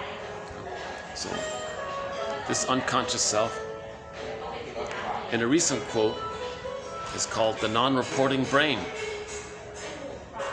So the brain sends us some stuff, we're conscious of it, that's great, but the brain doesn't send us everything. That's the non-reporting brain, or the unconscious. The non-reporting, interesting idea, it's not reporting, it'd like to, it can't. So that's the non-reporting brain, the unconscious. So how do we get to know what's in this non-reporting brain? Well, by inference of our feelings, thoughts, behavior, our attitudes, what we're doing, looking for patterns. Then we have an inference. So he also calls it the inferring mind. He calls the unconscious the inferring mind, because we can get to know our inferring mind if we look at the inferences in our behavior. So it's guesswork, it's hypotheses. Just like every quote in this collection, it's all hypotheses. We're trying to look for inferences. So that's what this quote is about, long-running stage plays. Okay, long-running stage plays may also be seen in the service of repetition compulsion. Repetition compulsion. Okay, trying to make the unconscious conscious. Repetition compulsion is the name given to the tendency to reenact, either symbolically or literally, an unpleasant experience in order, by so doing, to gain mastery over the painful emotional state in which it left one. Having been forced in reality to suffer pain or frustration, one can reverse the role in play and become active rather than passive, the controller of circumstances rather than their victim. When the original emotion has been very strong, many repetitions of the little drama may be necessary to overcome its effects. Okay. Sometimes they call it desensitizing. That term is used in another area, so we won't go there. It doesn't cure the situation, but we're trying to buffer it, trying to feel less pained by it. So if the baby was shamed by the mother, and he's going to be the mother and shame others. It doesn't heal anything, but he's less pained by it. Although he is hurting others, he's feeling less shamed by it. That's the idea. Repetition compulsion, to feel not so pained by the original trauma. So for example, the infant playing peekaboo learns that though mother seems to vanish, she always comes back. By playing the action himself, he actively brings her back. But the fear of loss of the mother is so fundamental that similar games persist into later adulthood. See, it didn't work. So the baby played peekaboo all he wants. It didn't work. It helped a little bit, but it didn't. Right? So now, when he gets older, he plays hide and seek. Hide and seek is like a continuation of peekaboo, right? Oh, you're kidding. Low disc spell, that's okay. How's the battery here? Okay.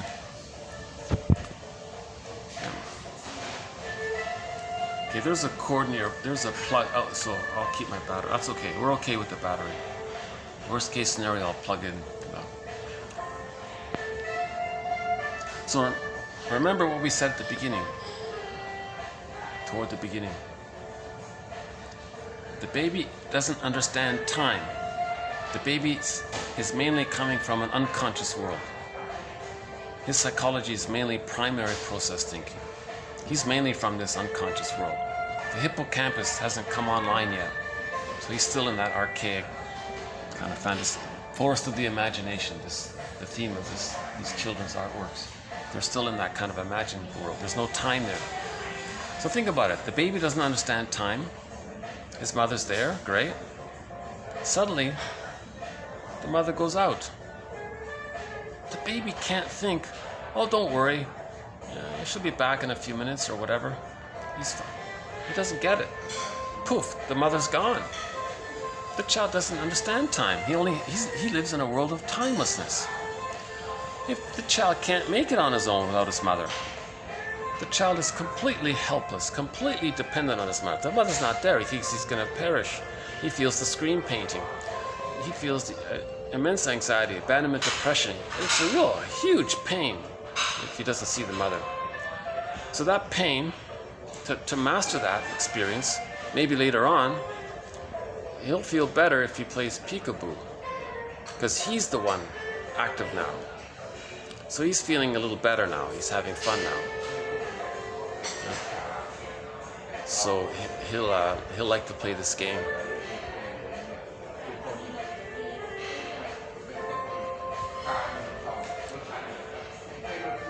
So he's trying to master the time when he couldn't see his mother.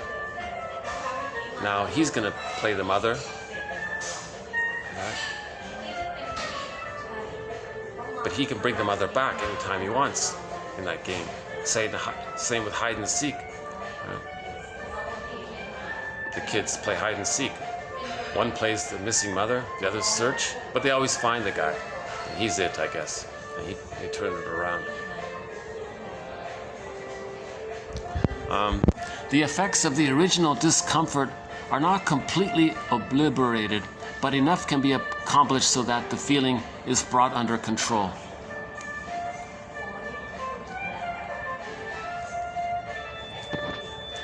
I have a little question mark to be honest with you about this. I'm going to have to update this one. This is one of these quotes that's interesting, but I'm not sure I fully get it. I don't fully believe it, to be honest with you. There's something off here with this quote. There's something wrong here.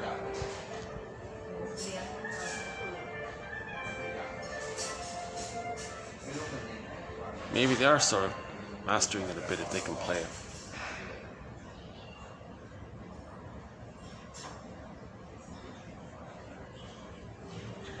Okay, so let's say peekaboo. So let's say the mother covers her eyes, and then suddenly she's there. So the baby's laughing. So let's talk about the theory about laughter. One theory is called the benign violation of humor theory of laughter. So the baby felt maybe a little stress if the mother covers her eyes. Where's mother? Oh, wait a minute, the child can see the mother's body, but where's her eyes or something? So she's not completely gone. Yeah, okay. So in peekaboo, the mother's not completely gone. So he's not that terrified. But maybe she's a little bit gone, but the child knows she's still there. No, the body's there, right? Okay. So the child doesn't complete, in the game of peekaboo, the child still sees that the mother's there. The mother covers her eyes, I guess, and then suddenly reveals her eyes, and the child is, the tension. So, first of all, the humor theory. If something violates your expectations, but it's benign, but it's still a tension there, but it's not too much. Okay? So the first part of a joke does that. Knock, knock, who's there? There's a little tension there. What is this? You're a little nervous there. So the mother covers her eyes. What is this? A little nervous there. Okay, then the storyteller says, well, then he gives the punchline of the joke, the second half of the joke. So the first half is the benign violation of your expectations. Knock, knock. Who's there? What's this? And such and such who? So there's this little tension there. And then he gets the answer. Oh, okay, he got it. He's safe. So he was a little tense, not fully safe. He gets the answer to the joke. He feels safe. Not safe, safe. So that's humor comes from this. There's this tension, and there's this release, and he laughs. Laughter is the release of all that built-up tension. So the child felt a little nervous. The mother covered her eyes. Then she's peekaboo. Now he can see it, so now he's laughing. So humor is basically playing peekaboo, right? So the comedian tells you a joke. Everyone's confused. Then he tells you the answer. Everyone's laughing. We can all live like nomads. You're thinking, whoa, what's this? What does he mean? We can all live like nomads. I don't want to live like a nomad. Well, so you're a little tense there. What does he mean? You're not sure. So your expectations are a little bit violated. You never thought to have this topic come out. Where I nomad at you and you nomad at me. Oh, okay, just a little wordplay there. And you get it. Now, some people might laugh depending on how much tension there was. And, variety of cases, right?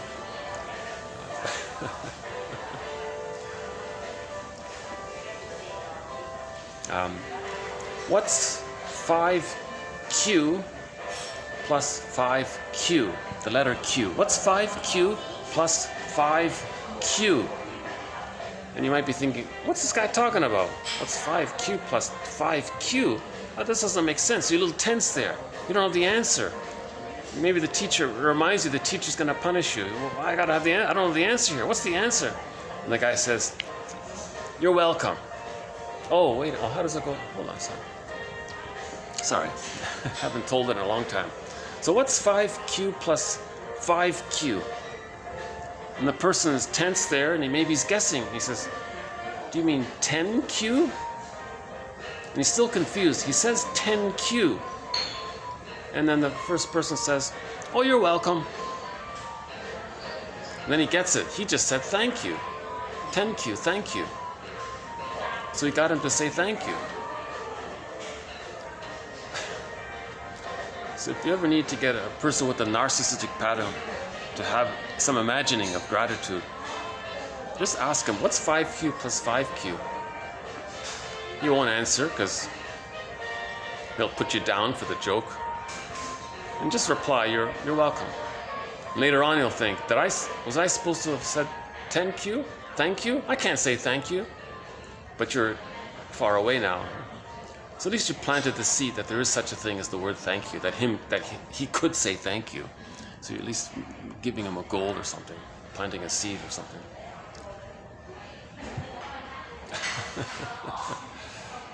Yeah, it reminds me, I think I've done that a couple of times. If I see someone with a narcissistic pattern, all they have is ingratitude. Remember, first is ingratitude. Gratitude is an emotional advancement. It's emotional maturity. First, a child is immature. He can have ingratitude, but he can't have gratitude. So in the beginning, if one is going to exist, it can only be ingratitude. Gratitude comes on later on. So people with a narcissistic pattern only have ingratitude. So to encourage the image of development, I think a couple of times in my life, I slipped in that little joke. I would ask them, what's 5Q plus 5Q? They hated the idea, or he treated me like a child. It's like a children's joke. So I just, well, you're welcome. Then I left it there. I don't know if one day they'll laugh. If one day they do, that's a good sign, I guess. I'm not a therapist. Maybe I felt anxious. Yeah, maybe I was feeling anxious. Okay, but let's back to the main idea. So the theory of humor is called the benign violation. The first part is a benign violation of your expectations. So you feel a little tense. That means you feel a little unsafe. Now you get the answer to the joke. Oh, now you feel safe. So tension, safe, and then maybe the release can laughter. So the peekaboo, the little baby feels nervous. He suddenly feels very safe because mother's there. Mother's not there. Mother's there, and that tension really. So there's the laughter. Just a theory. I don't know. It's not a thread. I wish it could be a thread. Actually, Edmund Burglar has a book on humor. I can't find it. Edmund Burglar, one of our mentors, the #1 most prolific author of psychoanalysis, direct into the English language. The only thing we have of him is somebody found a photo of him and created a short video called The Architecture of the Subconscious. So if you go to YouTube and type in The Architecture of the Subconscious or just Edmund Burglar, it'll show up. So someone did not a bad little mini introduction, and he points out there that when people study to be shrinks, they never even hear his name. Can you believe it? But apparently in the 50s, he was the guy. He was like the #1 guy in the 50s. Famous people were all flocking and lining up to see him. They were all flying to New York. He was writing manic. I don't know how he did it. He treated thousands of people, all these cases. He wrote about them, developed his theories as he was doing it. Huge contribution, Edmund Burglar. Yeah. Several of our threads are based on his work. His theory about what he calls psychic masochism. He says first thing you gotta do is confront all of these rationalizations, these self-excuses. Rationalization is when a person lies to themselves and others to hide the use of a defense mechanism. So if a person has the narcissistic pattern, they're gonna cloak it over with these convoluted, confusing excuses filled with logical fallacies. He'll believe that they're true. You gotta confront him on this. He'll be enraged. That's the journey. You gotta, okay? Lowell's metaphor, the sculpture. You gotta have some vision of who the person would be had they been loved. Hold that and then chip away at the self-excuses while holding that image. That was Lowell's idea.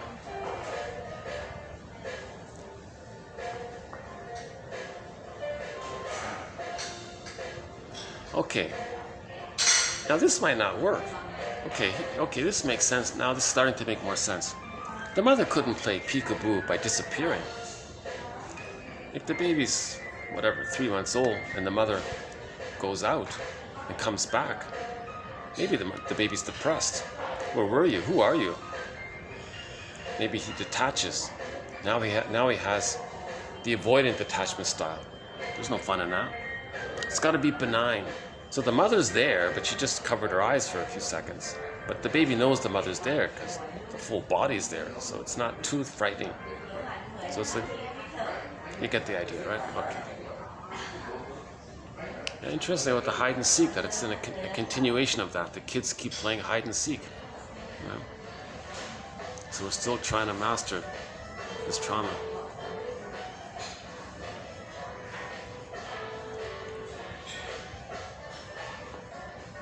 Yeah, he made another point about, yes, missing persons are very serious issues, and he would say, well, maybe we transfer some of that. It continues into that. You can say there's a blurring there, our legitimate interest on the milk bottle, and then we transfer the peekaboo and the hide and seek onto it. But it's hard to cipher out which is which at that point. So I didn't include that part there. I took that out. Okay. So this was a quote about repetition compulsion. A major thread, repetition compulsion. Repetition compulsion. Amy Baer says, you recreate the same situation in your adult relationships that you had as a child in an effort to heal the pain that you're feeling. Repetition compulsion. The individual has been through a specific experience which was too difficult or too large for him to assimilate immediately. This unabsorbed or incompletely self-absorbed experience weighs heavily upon his psychic organization and calls for a new effort at handling and for a re-experience. It's the ego's attempt to assimilate the experience more completely. So they call it unfinished business. The baby couldn't complete the cycle. He was pained. He couldn't get a healing resolution. So he's repeating it to find that healing resolution. Repetition has to do with what we cannot feel.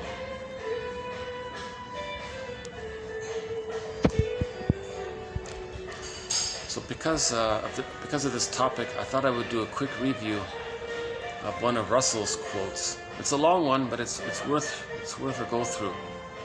So here's a 2119, Paul Libby Russell. Repetition compulsion serves as an effort at belated mastery by returning to an uncompleted task. A new event, which ought to be perceived and responded to in its own terms, is instead co-opted into serving as a new edition of an old problem. The new experience operates as a kind of déjà vu, awaiting the arrival of memory. So remember what he says? If we lose memory and feelings, we're going to repeat to try to find memory and feelings. Again, repetition compulsion serves as an effort at belated active mastery by returning to an uncompleted task.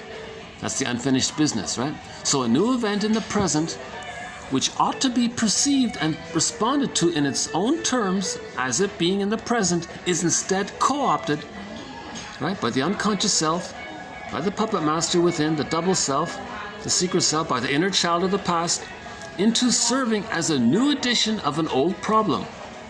A new edition of the old problem. The new experience operates as a kind of déjà vu, awaiting the arrival of the memory. Okay, the knowledge. We want to complete it. We want the knowledge, the memory, and the feelings. The repetition compulsion appears to serve as an attachment function. Okay, so repetition compulsion means we're stuck with the mother, and she hurt us. So we're gonna revisit that again and again to get a better. We want to move from an insecure attachment to a secure attachment. Repetition compulsion is familiar. Okay? It can also be thought of as a wish to undo the traumatic situation. There's a key one there, right? Repetition compulsion can be thought of as a wish to undo. They want to undo it. They want to travel back in a time machine and undo it. Can't be done, so they're going to repeat it. The best they can do is maybe make it less painful, I guess. Okay? Repetition compulsion can also be thought of as a wish to undo the traumatic situation, to return to the way things were before the injury. Because if they can get back to the place before the injury, then maybe they can move forward without the injury and then resume development. The repetition compulsion can also be thought of as a causality of pattern recognition. As a causality of pattern recognition. Repetition compulsion is the cause of pattern recognition. Okay, so a different idea here. Selective disattention to irrelevant information. It may be that the price paid for the capacity to categorize through selective disattention for setting up these preferred channels of perception is the vulnerability of affect over-inclusion. Okay, so now you're cherry-picking things, blowing up things, seeing what you need to see, inventing things, etc. The failure to notice significant differences. Okay, so you don't see the present as the present. You're seeing the present as a new edition of the past. The repetition compulsion then becomes an, quote, over-recognition of patterns. So there's the transference of the pattern, of the childhood pattern in the past into the present. So there's an over-recognition through your selective attention, through your selective disattention. A channel of perception which demands that everything be seen through it. So there's the schema, the script, the blueprint, the stencil, right? You're going to see it through that lens, right? Through the lens of the infantile yardstick. Okay, with a consequent inability to perceive, okay, the truth, counter instances. So you deny reality to fit the painful past because you're trying to still work with that painful past. It is the inability to process counter instances usefully that is the most crippling consequence of repetition compulsion. So you're not learning from the present. You don't care about the present. You just want to relive the past. You're just using the present for the agenda of the past. Repetition compulsion represents the scar tissue of the injury to the capacity to feel. We repeat because we haven't yet found a way to feel differently, nor a person with whom this can be felt. No person in the present can be the breast mother. So we're never going to find this person. Hence we're going to repeat, looking for that person, which can never be found. But that's our positive intention, to get back to the scene of the crime so that we can keep our feelings. The compulsive character of the repetition speaks to this. We are compelled to repeat, right? Because we don't want to feel the pain of mother shaming us. So we want to repeat so that we don't feel so shamed, so we can get back our identity. The problem really has to do with the ownership of intention. The last thing that anyone in the grips of the repetition compulsion wants to hear is that they intend their repetitions. Oh, yeah, you don't ever want to say that. You're intending this. What? No, I'm not. That's a vanity issue, right? You're breaking the illusion of their importance. What? Someone's controlling me? I'm being controlled by the puppet master? That's too embarrassing. I'm the captain of my soul. No, the puppet master has a stronger agenda. It wants you to face the pain and get a new outcome. That's why you're doing this. Really? In the beginning, a person doesn't want to admit that.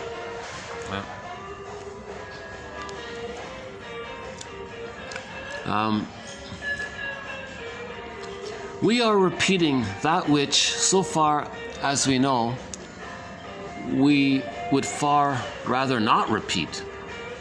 Yeah, we don't consciously want to do that. So the guy gets married to a girl. He wants to relate to her as for who she is in the present, but unknowingly, he's trying to get her to change. He wants to see her as a better version of his mother, in his fantasy think that he can change the past by doing so. See? And the couple argues all the time. It's called transference love. It's not real love when they do that, right? So repetition compulsion is also related to transference love.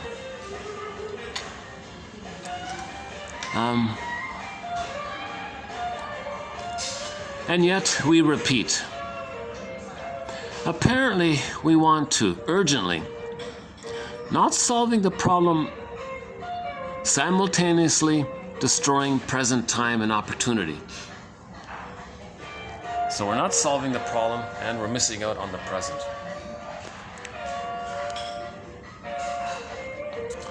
To whatever extent a person sees the present in terms of the past, to that extent they do not live in the present. Yeah? So people who feel like they're not enjoying the present, it's because they're projecting too much of the past in the present.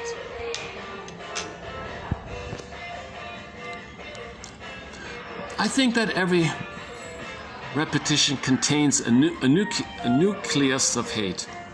Of course they're angry doing this. Right? So repetition compulsion, there's anger involved. Right? So that's got to be said, right? Repetition compulsion also contains the wish to be healed. Well, that's the positive intention. We want to be healed. So that's clear. There is a positive intention, this innate drive for healing. Right? So repetition compulsion is the means of bringing repressed material to consciousness. If he can see that he's repeating, then he knows there's trauma. That knowledge can help towards healing. Because if he accepts that he was traumatized, now he has meaning, he has a direction. He's on the second journey. He picked up the golden feather in the forest. It is as if the person is using his repetition at its most unstoppable moment as a cry for help. So everything we do is an act of love or a cry for help, they say. Rosenberg says that, right? Everything is either please or thank you. Something like that. Either we judge, that's the cry for help, or we learn. Okay, the repetition compulsion is the search for a lost relationship. A relationship one needed in order to grow. Oh, there's a key sentence. That's worth highlighting there. All right, let's repeat that again. The repetition compulsion is the search for a lost relationship, meaning the breast mother, the mother. A relationship one needed in order to grow. Whoa, there's a real, I think that's the key line there to highlight. Repetition compulsion is the search for a lost relationship. The maternal holding environment, the unico mystica, the symbiosis, the extended womb, the psychological egg, that relationship with the breast mother, that was needed to grow. That relationship was missing, but it was needed to grow. So we're repeating, searching for that, but we can't get it. But we need it to grow. Recognition of this leads to the mourning process. So that's how we're healing. By recognizing it, we feel sad about it all. Then we mourn the loss of what we needed.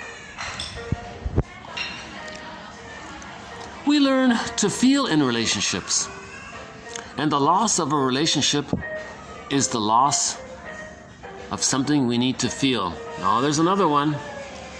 Oh boy, there's another good one. We learn to feel in relationships. And the loss of a relationship is the loss of something we need to feel. Repetition compulsion arises instead of relationship. Oh boy, another zinger. This is a sample of why Paul Libby Russell's articles have won a Golden Windmills of the Mind Award. This one here is a sample. Right? I think it's absolute required reading, those articles on repetition compulsion by Paul Libby Russell.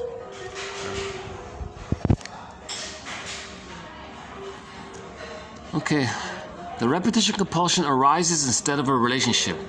Oh my God, the person can't, instead of having a relationship, he's just replaying the past and the present. That's not a relationship. It's some kind of, it's a repetition of a past relationship, but it's not a present, real relationship. Psychotherapy is the replacement of the repetition with a relationship. Aha! Okay, now in therapy, we can stop repeating and have a relationship. This necessarily involves a grieving which was not possible, a grieving of the relationship that might have made a difference in the past, but which was not there. A real relationship renders repetition unnecessary. So Helmut Kaiser makes a big point about this. He says the client is engaged in an effort to recreate the fusion, to search for the breast. It can't be done. How does he try to get the breast? Through duplicitous communication. Through duplicitous communication, you're creating all of this confusion, all of these imaginings. Maybe you're gonna fuse that way. He says, understand that. That's point number one. The cure is an authentic, real relationship. Okay? That's what he says here as well. Yeah. It doesn't mean the therapist has to be their buddy or something. Just be two real people. That helps, right? So boundaries are important. The repetition compulsion represents the repetition of the interruption of some early important relationship. The interruption of this relationship carried with it in a context specific to it, a stunting, an arrest of development of the capacity to feel. Right? The golden ball gets put into the unconscious bag. In the absence of genuine relatedness, people erect all manner of temporary holding patterns, substitute compromise formations which serve as a kind of rearguard holding action until some genuine repair might take place. Okay, so we're all waiting for a genuine relationship. Emotional growth does not occur alone. On our own, the best we can do is repeat. The repetition compulsion is a dysfunctional feeling system, emotional incompetence. However, it was the best the person can do at the time.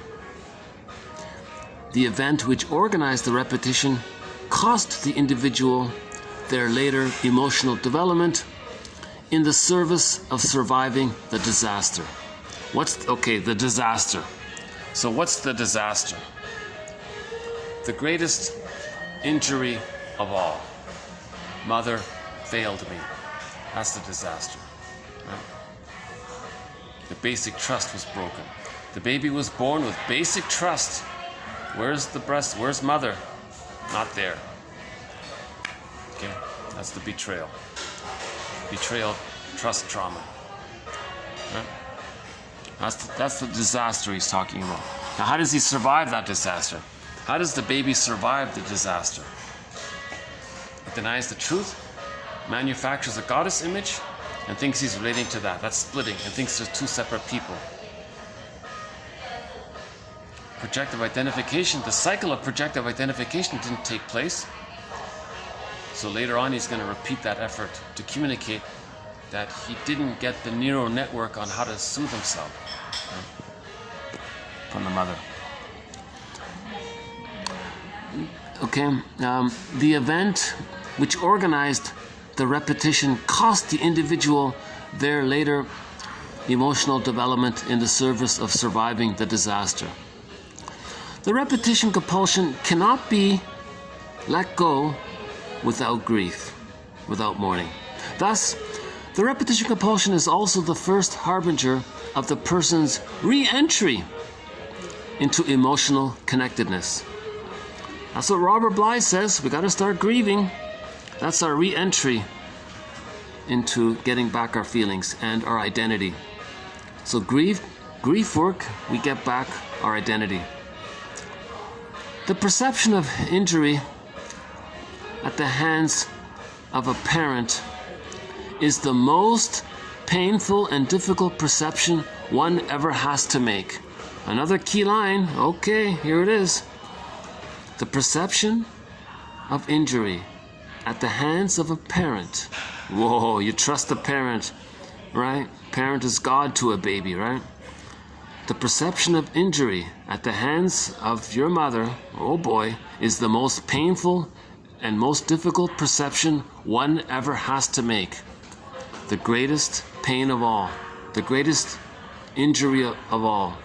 Mother failed me. Mother failed me.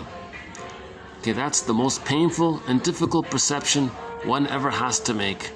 That mother failed me. Yeah.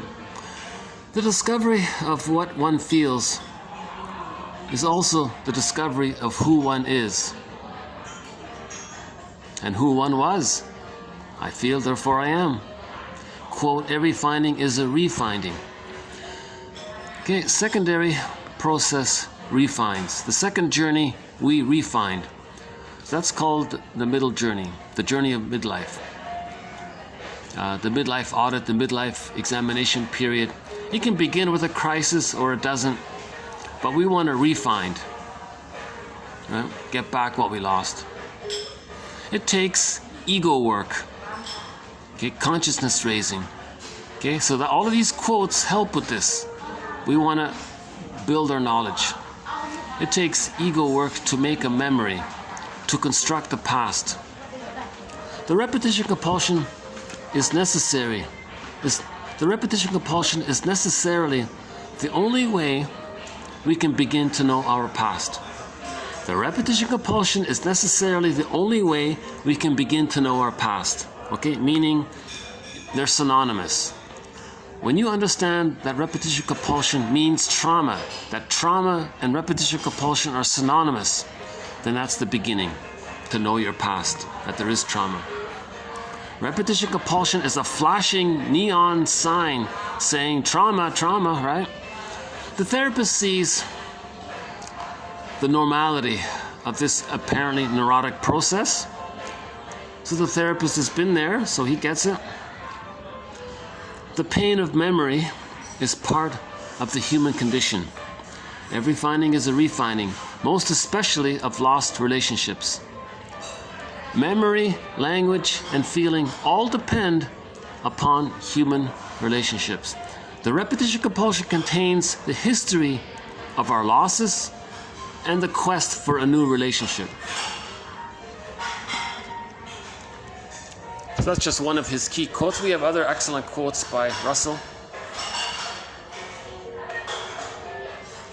I think the self-help author Amy Baer summarizes it very well. You recreate the same situation in your adult relationships that you had as a child in an effort to heal the pain that you're feeling now.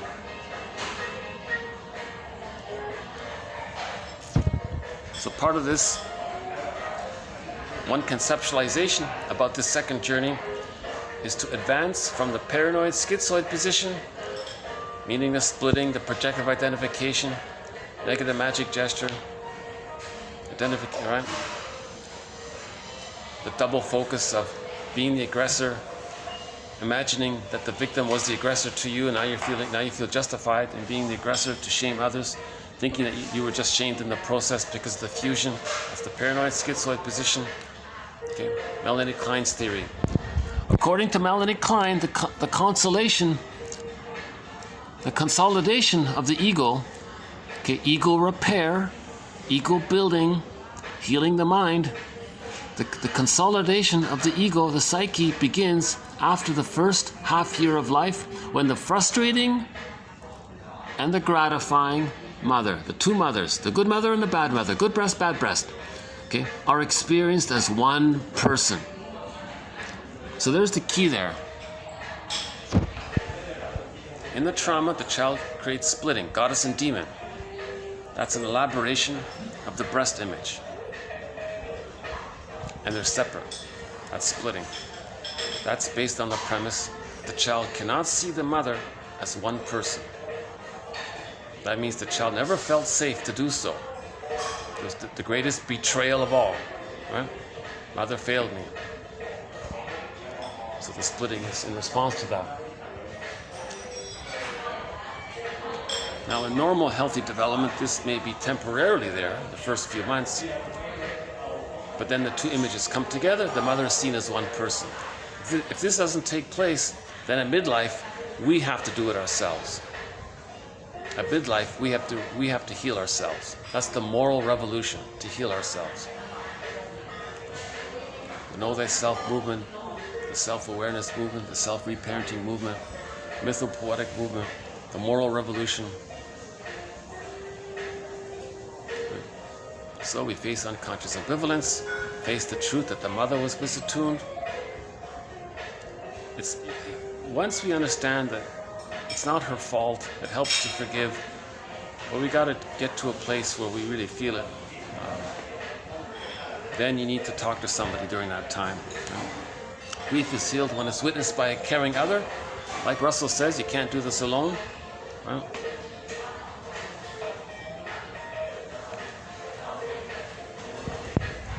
why all this interest and activity in the theoretical aspects of psychoanalysis? Is it because a point of maturity has been reached and workers in the field are attempting to synthesize various points of view? He's suggesting, maybe we're starting to bring things together. just as individuals resynthesize, re-own something that we lost about ourselves, psychoanalysis is very fragmented, all these different theories. But now he's saying that now there are more and more conferences where people from different fields are coming together and they're discussing. So we have quotes. We recently added a quote from cognitive therapy, a different branch of therapy, cognitive therapy, how to regulate anxiety, the 5 words. Very good self-help exercise. Whenever you're feeling anxious, just ask yourself this question prompt, made up of 5 words. What's the hardest thing about? And then you fill in the blank. So those are the 5 words. What's the? So those are the first 2 words. Hardest thing, those are the next 2 words. About. Those are 5 words. 2 plus 2 plus 1. What's the hardest thing about? I'm doing this because it's to help create a memory. It's a very valuable exercise. I've found it helpful myself already. What's the hardest thing about? Whatever's on your mind. Okay. You fill in the blank and then you free associate. And important material will come up.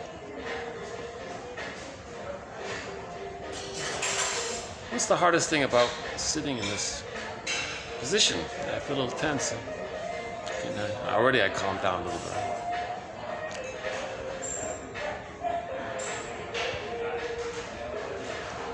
Okay, so this topic is a serious topic, so I thought something a little bit on the lighter side.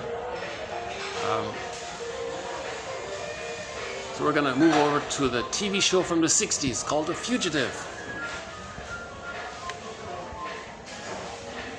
Richard Kimball, a fugitive from the justice he seeks. That's artwork. We feel like that. We feel like emotional fugitives from the love we seek. We can't get it. See? So the character Richard Kimball is completely innocent. He was a kind, helpful, knowledgeable, skillful doctor, very innocent, but he's accused of a crime and he's on the run. The justice system is after him, but the justice system is supposed to exonerate him. So he's a fugitive. So we feel like this. So think about it emotionally. We may feel like an emotional fugitive from the love we needed that we never got, and we're seeking it. So a few more quotes from this TV show from the 60s. I'm talking about the original one, the black and white one, starring David Jansen. For some, the shadow of the past is an object of fear. But for Richard Kimball, it's a form of security, a bulwark against hopelessness and despair. They give him the strength to face another uncertain tomorrow. The context for this was he reunited, he had a secret meeting with his wife. So his past gave him some strength, some security. He touched base with his family there. So it gave him strength to face another uncertain tomorrow, because he's always on the run from the justice system. For Richard Kimball, a fugitive, freedom is flight. For flight brings hope, and with hope there is always tomorrow. One man with 12 names, 12 identities, but none he can claim as his own. Richard Kimball moves on in search of justice and the elusive privilege of answering to his rightful name. So he was constantly creating fake IDs because he could never use his real name. That's the metaphor for we want to find our true self. So there's the appeal there, right? I think the scriptwriter was psychologically minded just in this show, right? Right? A man with 12 names, 12 identities, all false, all fake. That's the false self. Now, it can't be him. It's not him, it's a false. Right? Richard Kimball moves on in search of justice and the elusive privilege of answering to his rightful name. All men run the risk of being chained to their past. For Richard Kimball, that bondage is stronger than for most, and so he moves on searching. When you are chased by the Furies, the life you must save is your own. See, there's a reference. The Furies is from Orestes. Orestes tried to know himself, even though he never got mother's approval. So when he separated from his mothers, the Furies came. That's the abandonment depression. That's the screen painting. That's the memory of mother saying, if you be autonomous, I'm going to abandon you. If you be yourself, I'm not going to love you. Orestes said, fine. So he felt the Furies. Now, Orestes forgave the mother for that by seeing the two sides of her. When he did that, Athena, the healing energy, personification of nature's drive for healing, said, oh, you saw the two sides of the mother? You can do that? You hold it, you can find forgiveness for the mother? Okay. You're exonerated. You can differentiate. You can know yourself. Then the Furies became the Eunemides. We all live in a psychic house, says Robert Bly, called the Soul Castle. With differentiation, we get that Ithaca. In the Odyssey, he finds Ithaca, so that's within. So he's connected to himself. The Furies became the sentries for the Soul Castle. The Soul Castle is his identity. The Furies are guardians, are like the sentries to the castle. I feel, therefore I am. So they're linked there. The feelings and the identity are linked. So when he differentiated, he got a soul castle, and his feelings served him, whereas before he was afraid of them. So when he, right? Again, Orestia is a metaphor. It's not literal. It's not literally true on the outside. That story is just a metaphor to describe the child's effort to say that he's angry at his mother and he wants to separate from her. That's all it means. It's not a physical, actual, nothing like that. Nothing like that. Nothing in a myth or a fairy tale is literal. Nothing is literal. These are just from the imagining worlds, the force of the imagination. It's a drawing of some of this imagining world. So he's angry and he wants to separate. That's all it is.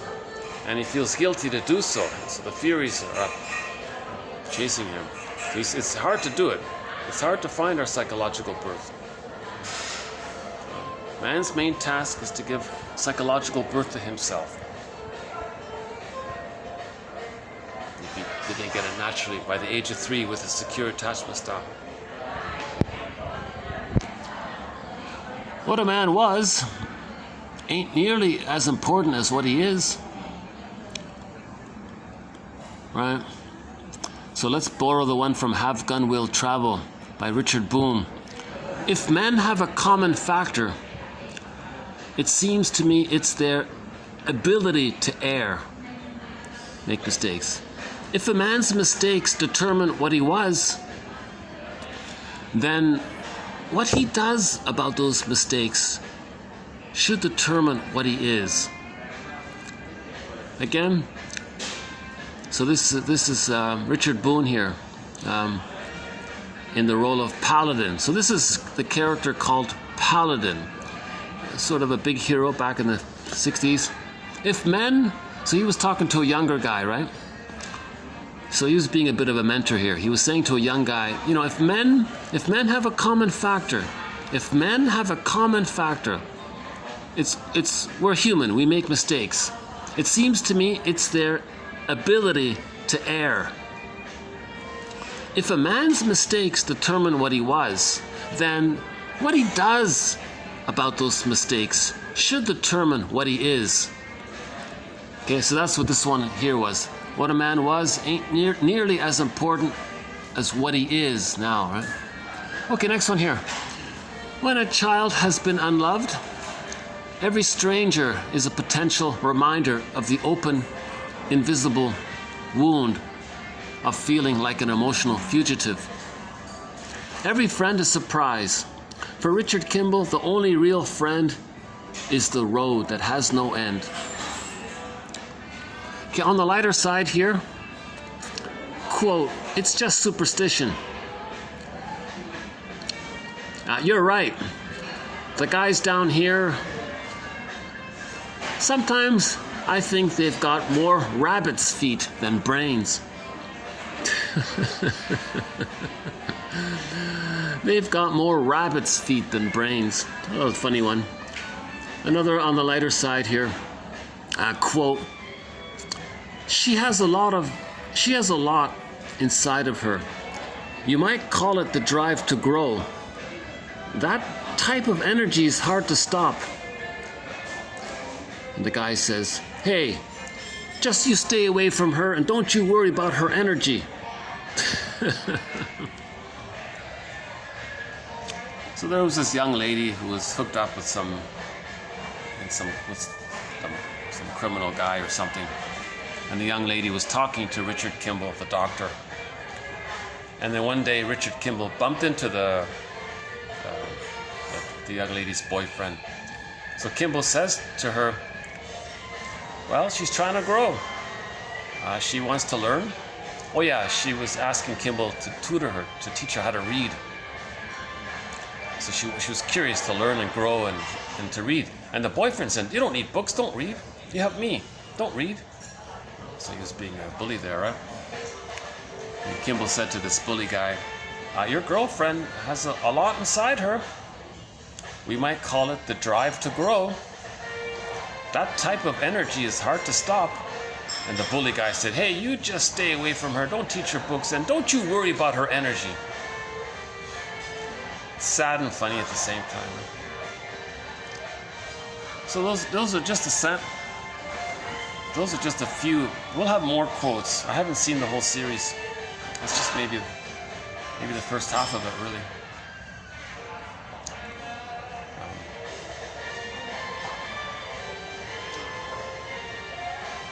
So that's one of our threads, quotes from TV shows and movies. Okay, we'll move on to the next one here. 2, 3. Okay, TQ 2284. I'm running out of running out of battery. Should I plug it? Sorry about this. Let me plug it. I want to play about a 30-minute speech by Kristen Wilson. So the battery can only last 2 hours.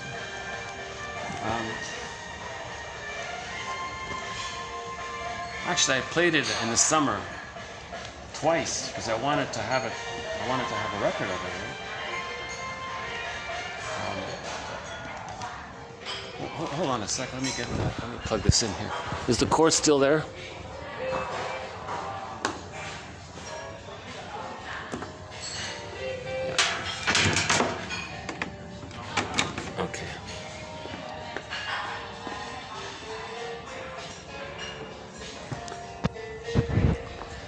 I'm thinking maybe I should just play it outside, but if I need the battery, I guess I'll have to play it here. I'll play it on a low volume, and I'll redo it at another time.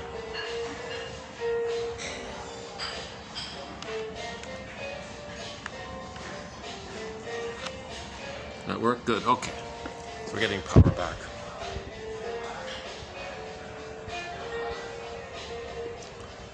Okay, I'm gonna play a speech. I don't know when it was done, in the 80s or something. As far as I know, there's only one recording of it. And I thought, well, I'd like to have a recording of it in case later on I can't find it from its source. The source is from a radio program called Gleanings of the Earth. Gleanings? No, Gleanings. Is it Gleanings or Gleanings? It's either Gleanings or Gleamings of the Earth. It's one of those two. It was a program, so it was the episode called Earth, Air, Wind, Fire. in that episode, within that episode, it's about a 30-minute long episode, but there's about maybe 10 minutes. Oh yeah, maybe 10 minutes speech. It's not that long, yeah. So her speech is maybe 10 minutes or something, 9 minutes or something. Actually, that whole episode is great. Earth, Air, Wind, Fire episode. Earth, Air, Wind, Fire from the program Gleamings of the Earth, and it's on the website radioforall.net. Radio, the number 4, all.net.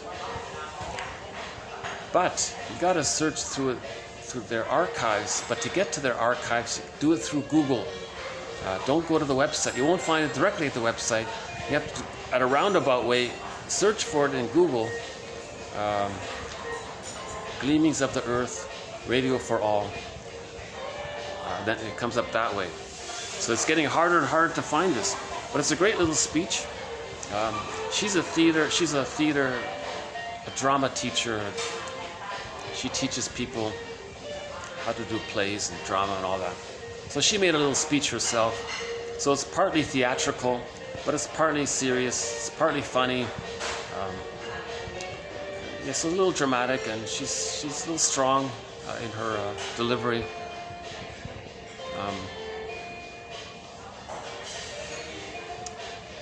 But she talks about the plunder system,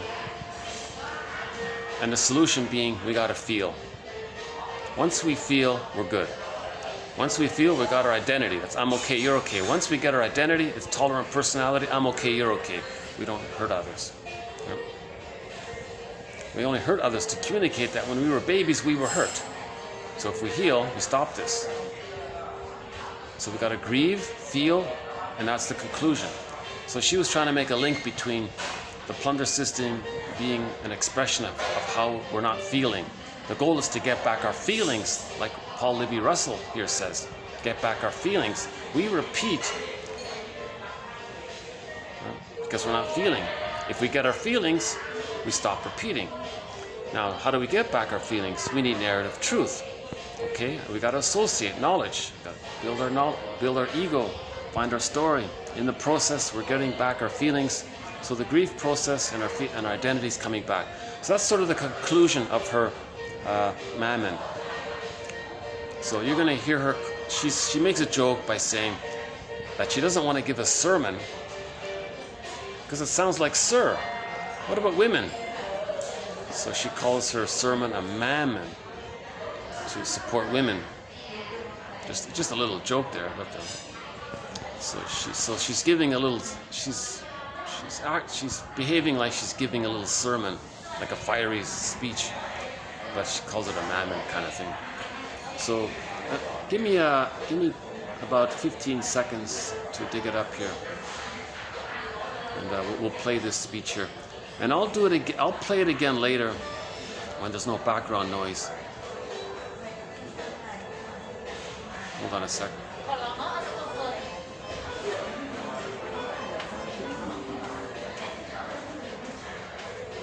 Okay, here we go. Yeah.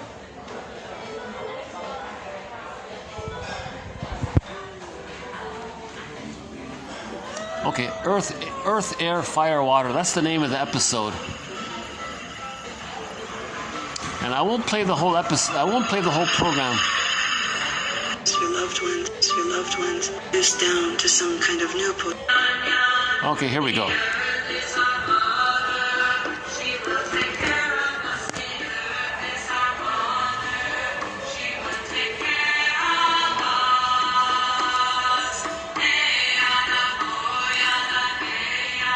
Kristen Wilson. The speech is called Ooh My Soul. Ooh My Soul. Brothers and sisters, we are gathered here to discuss what must, if we shall succeed, be a spiritual revolution. An evolution from Homo sapiens revealingly redundant to Homo economicus, well put, Max socially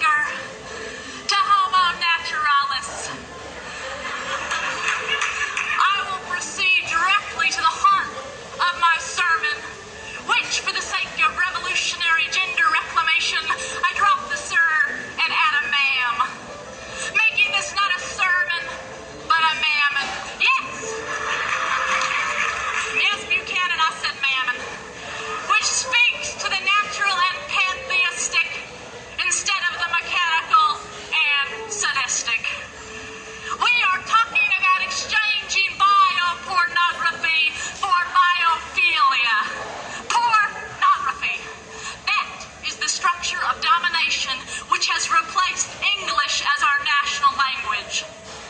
Everything translated into what I can possibly control or consume without being touched, changed, challenged, or connected. A language which transforms women into meat, animals into meat products, poor men into machines, and rich men into gods. But in their attempts to become gods, they have lost their souls. We all have. That is why I am up here preaching my mammon. God did not throw us out of Eden. Brothers and sisters, we are throwing ourselves out every industrious day.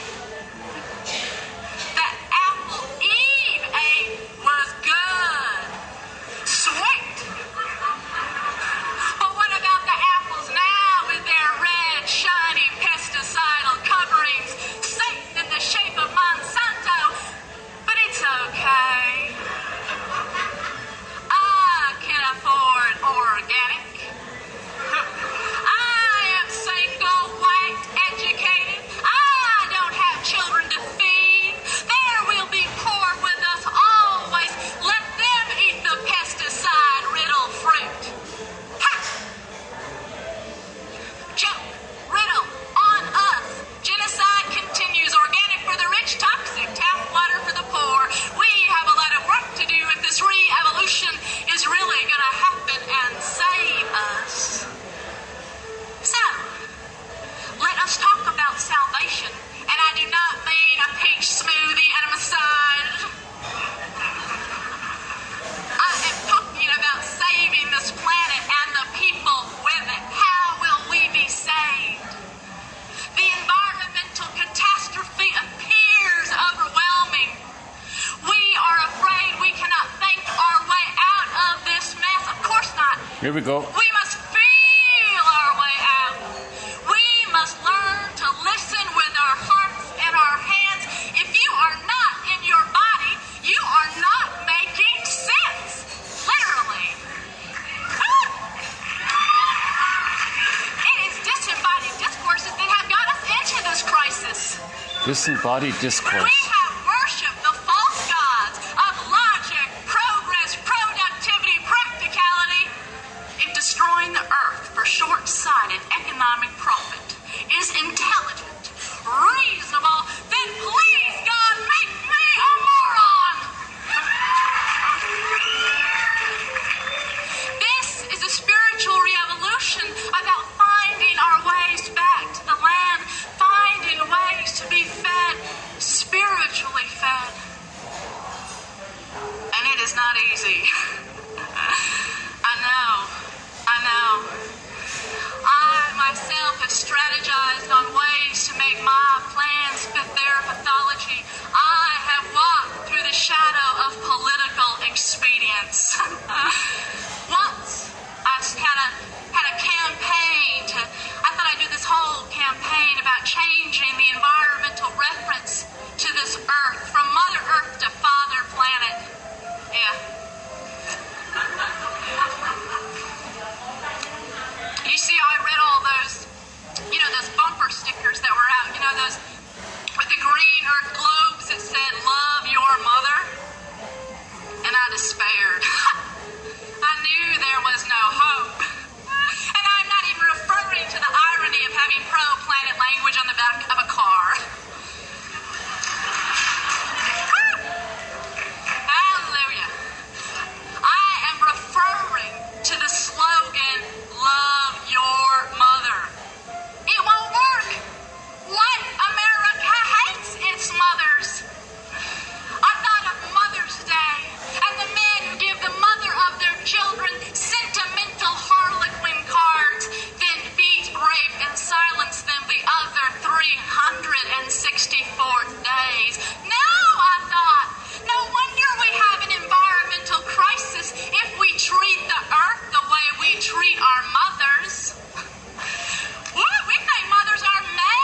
the dirt that will claim us, the waters that we came from, and thus afraid of women's bodies, the bridges by which we walk this earth.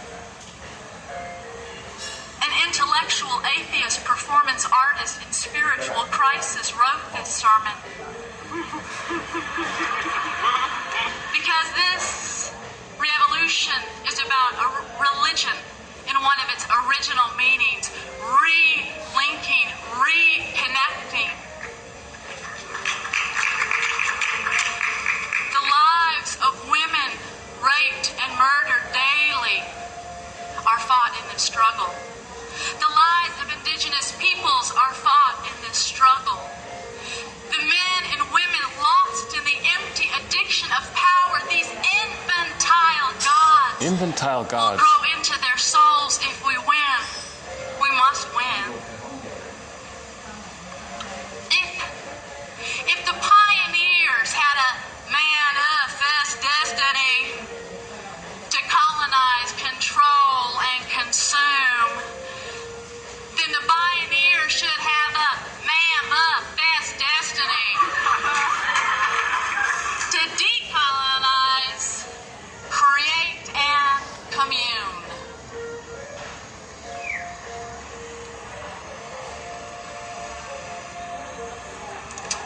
But this must be a spiritual re-evolution, not just the environment separate and distinct from its home and all and everything. You see, if this is a spiritual re-evolution, if we get to feel as we fight, if we just get to feel as we fight, then we have already won. Amen. A women, a planet, our soul.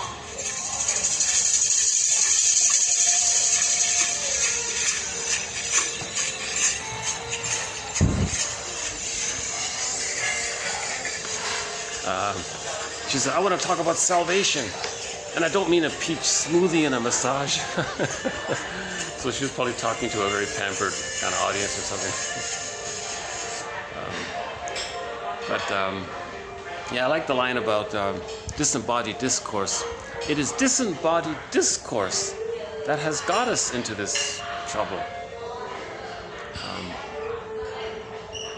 So that's what the trauma is. The baby's sort of disembodied, so to speak, emotionally, with the trauma. And then he's repeating in his manic attempt to transfer the past and the present, to change the past. Others are doing the same thing. So everybody's seeing others. No one's seeing, everybody's regarding others as a character from their childhood past.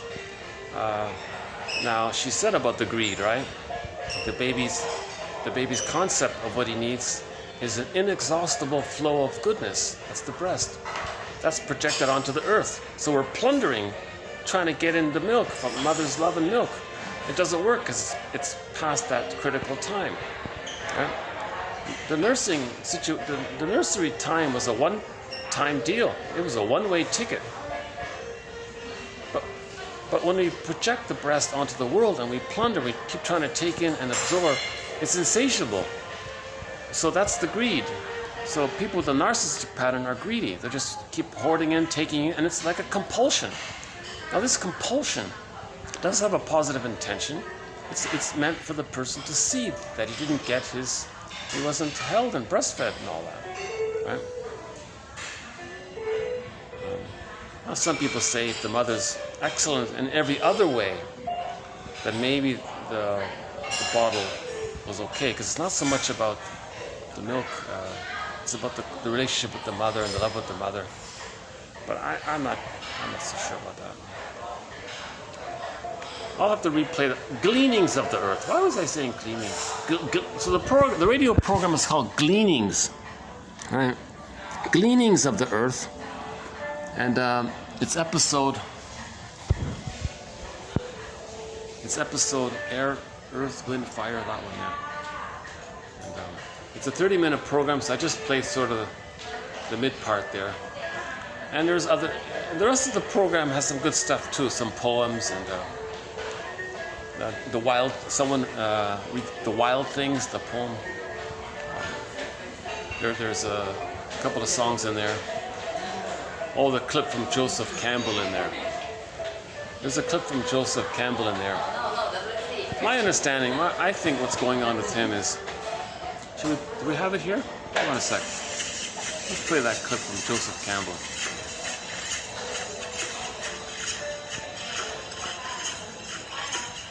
Hold on a sec.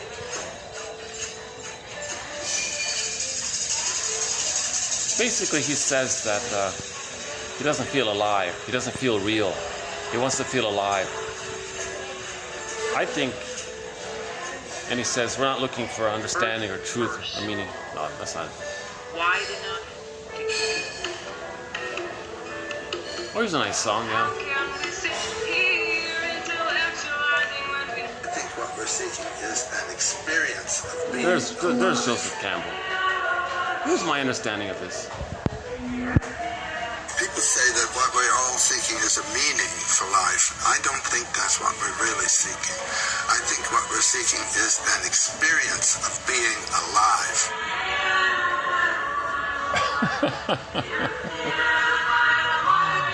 But if you differentiate, you'll find meaning and you'll feel that aliveness. So for him to say that, I think he's kind of schizoid, this guy. Very knowledgeable, very much in his head. A very confused guy, but trying to be helpful. The earth, the air, the water. The earth, the air, the fire, the water return. Oh, I see. This episode is named after this little clip here. I won't play the rest of it. But I think he's a very intellectual. He uses intellectualization as a defense mechanism against feelings. So I just want to feel. I don't know all this meaning. I don't understand too much. I just want to feel. So I think he should do the haka dance. Go to New Zealand. Visit the Maori indigenous people. They do a special dance to get people to actually activate the mana, the feeling that they're so powerful. Right? That's an aspect of the fusion. So if they recreate the symbiosis, you think you can do anything. Remember your infantile god? Well, they do a special dance and a chant to get people to temporarily feel that image of them being little gods. They can do anything. You feel very alive by that. It's called the Wakonda, I think. The mana. So Joseph Campbell has to do the haka dance and evoke that excited feeling. I think that scene with Al Pacino in the football movie, Any Given Sunday, right? The football movie with Al Pacino. He played a football coach in the locker room. So they were losing by halftime. So he gave this halftime speech called Inches. That's a fun little speech. He wants to get back, and we got to fight. We got to beat this team. Come on, a meaning in life. We got to do it. And one guy in there, one actor in there, actually I think felt the mana. I think he got that mana feeling by Al Pacino's speech. So Al Pacino's speech in that movie kind of resembles that, the emotionality of that chant that the Maori do. So Joseph Campbell can feel alive that way by getting back his feeling, by regressing to the emotionality of long ago when he felt like a little god. You can temporarily access that briefly. You can't live there, obviously.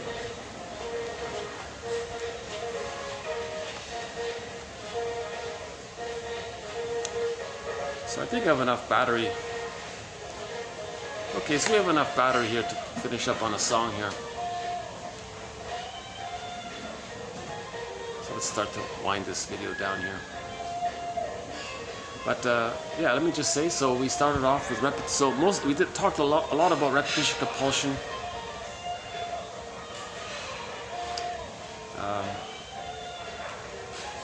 In the sense that if we watch a lot of these plays over and over, the same play, what's it called, a mousetrap or something, or Phantom of the Opera, the same play, it's because we're trying to master some emotion that we have, but we're not aware of it, but we're seeing it on the stage, it's externalized, and we're not fully making the link there, we're not interpreting it, but we're seeing it. It's like looking at a painting and you're curious about it, but you're not really relating it to yourself personally. So that's why we're repeating it, to get to the place where we can relate to it personally. And then we brought up Amy Baer. She said to somebody in an interview, you recreate the same situation in your adult relationships that you had as a child in an effort to heal the pain that you're feeling now. That's a great line. She's not a shrink, she's just a self-help author. Amy Baer.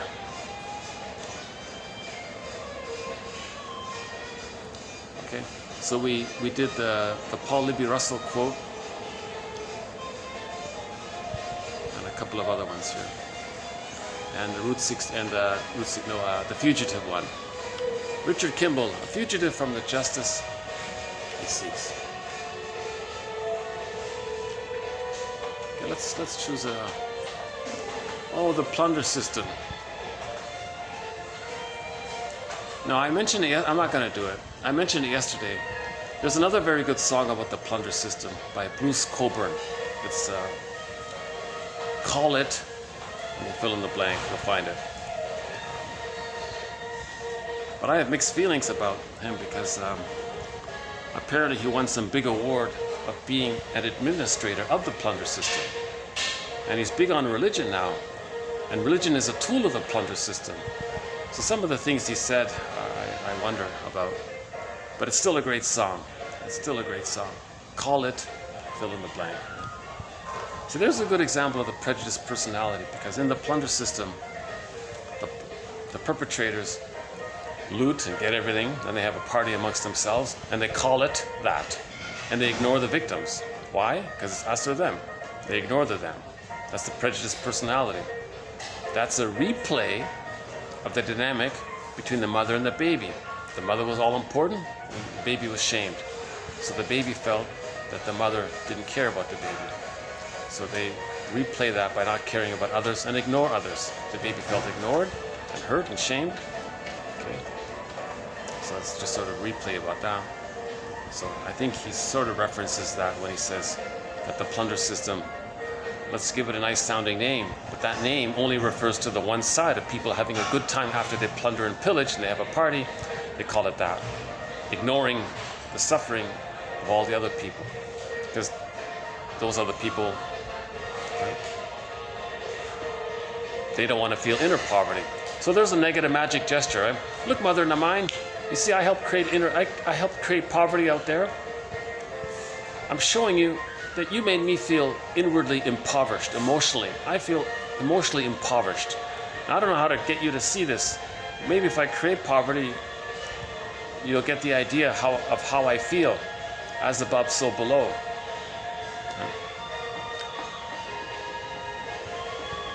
Big topic, I can't go there again. Yesterday in the long video, the one that was for 3 hours, and I think it was 3 hours and 13 minutes, that one there. It was done, it was partly done at night. Maybe we'll pick a lighter song to end on here. Hold on a sec.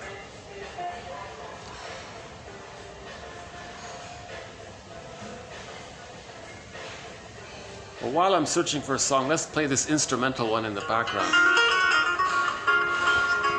Aitak Dogan, playing a very traditional harp. It's a harp, but it's on his lap.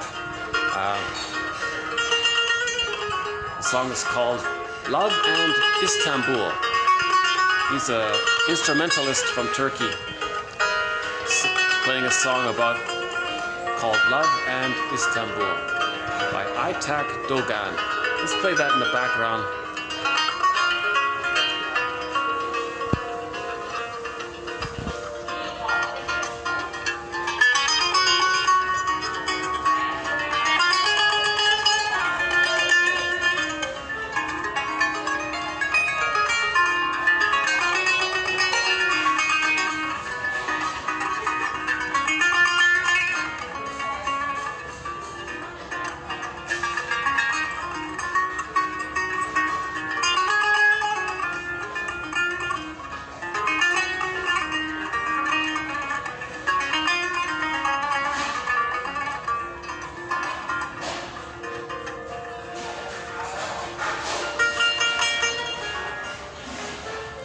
I haven't played Brian Andre in such a long time.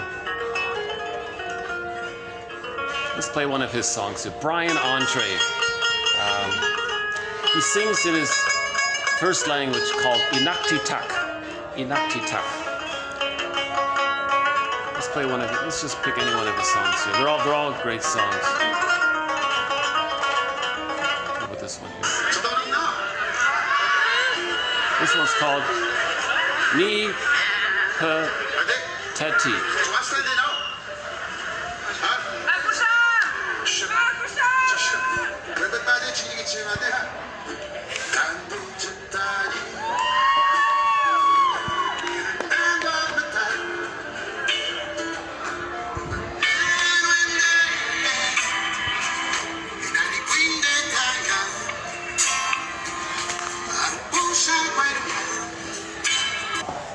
Oops. Oh. What just happened? Oh my goodness. Oh, you're kidding. Oh, I can't play it without the power. Oh, hold on a sec. Yeah, I'm having all these tech issues here. How did that happen? Hold on a sec.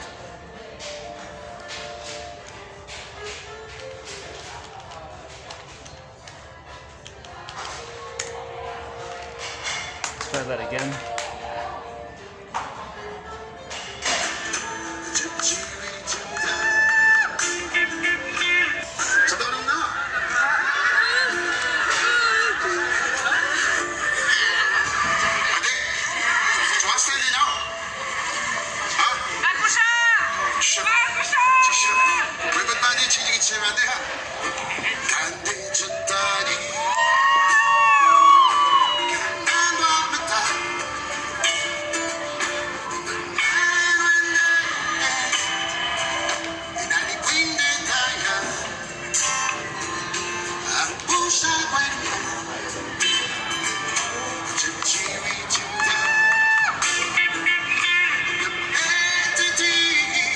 Pay to tea.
Those are two elephants.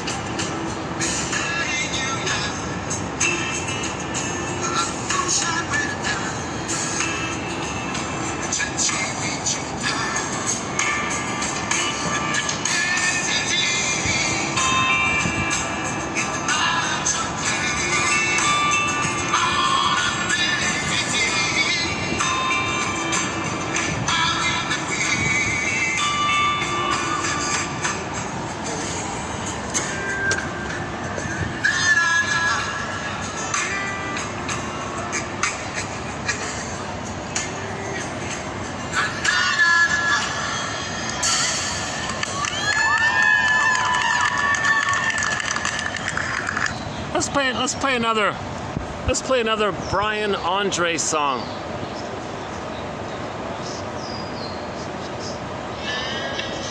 Nikai, oh, that's a good one. Yeah, that's a good one.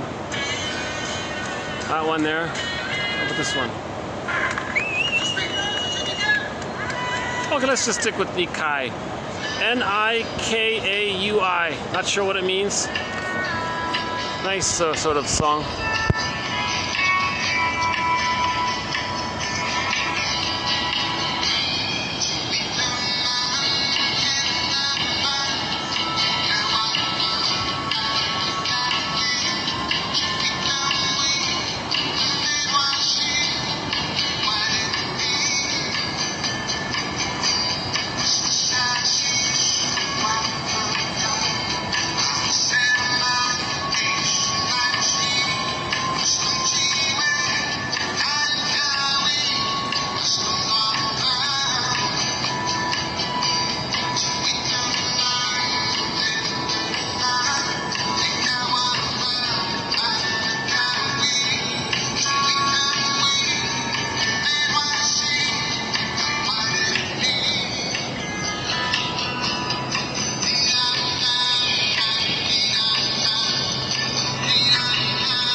Okay, so thanks very much. This has been TQ 22.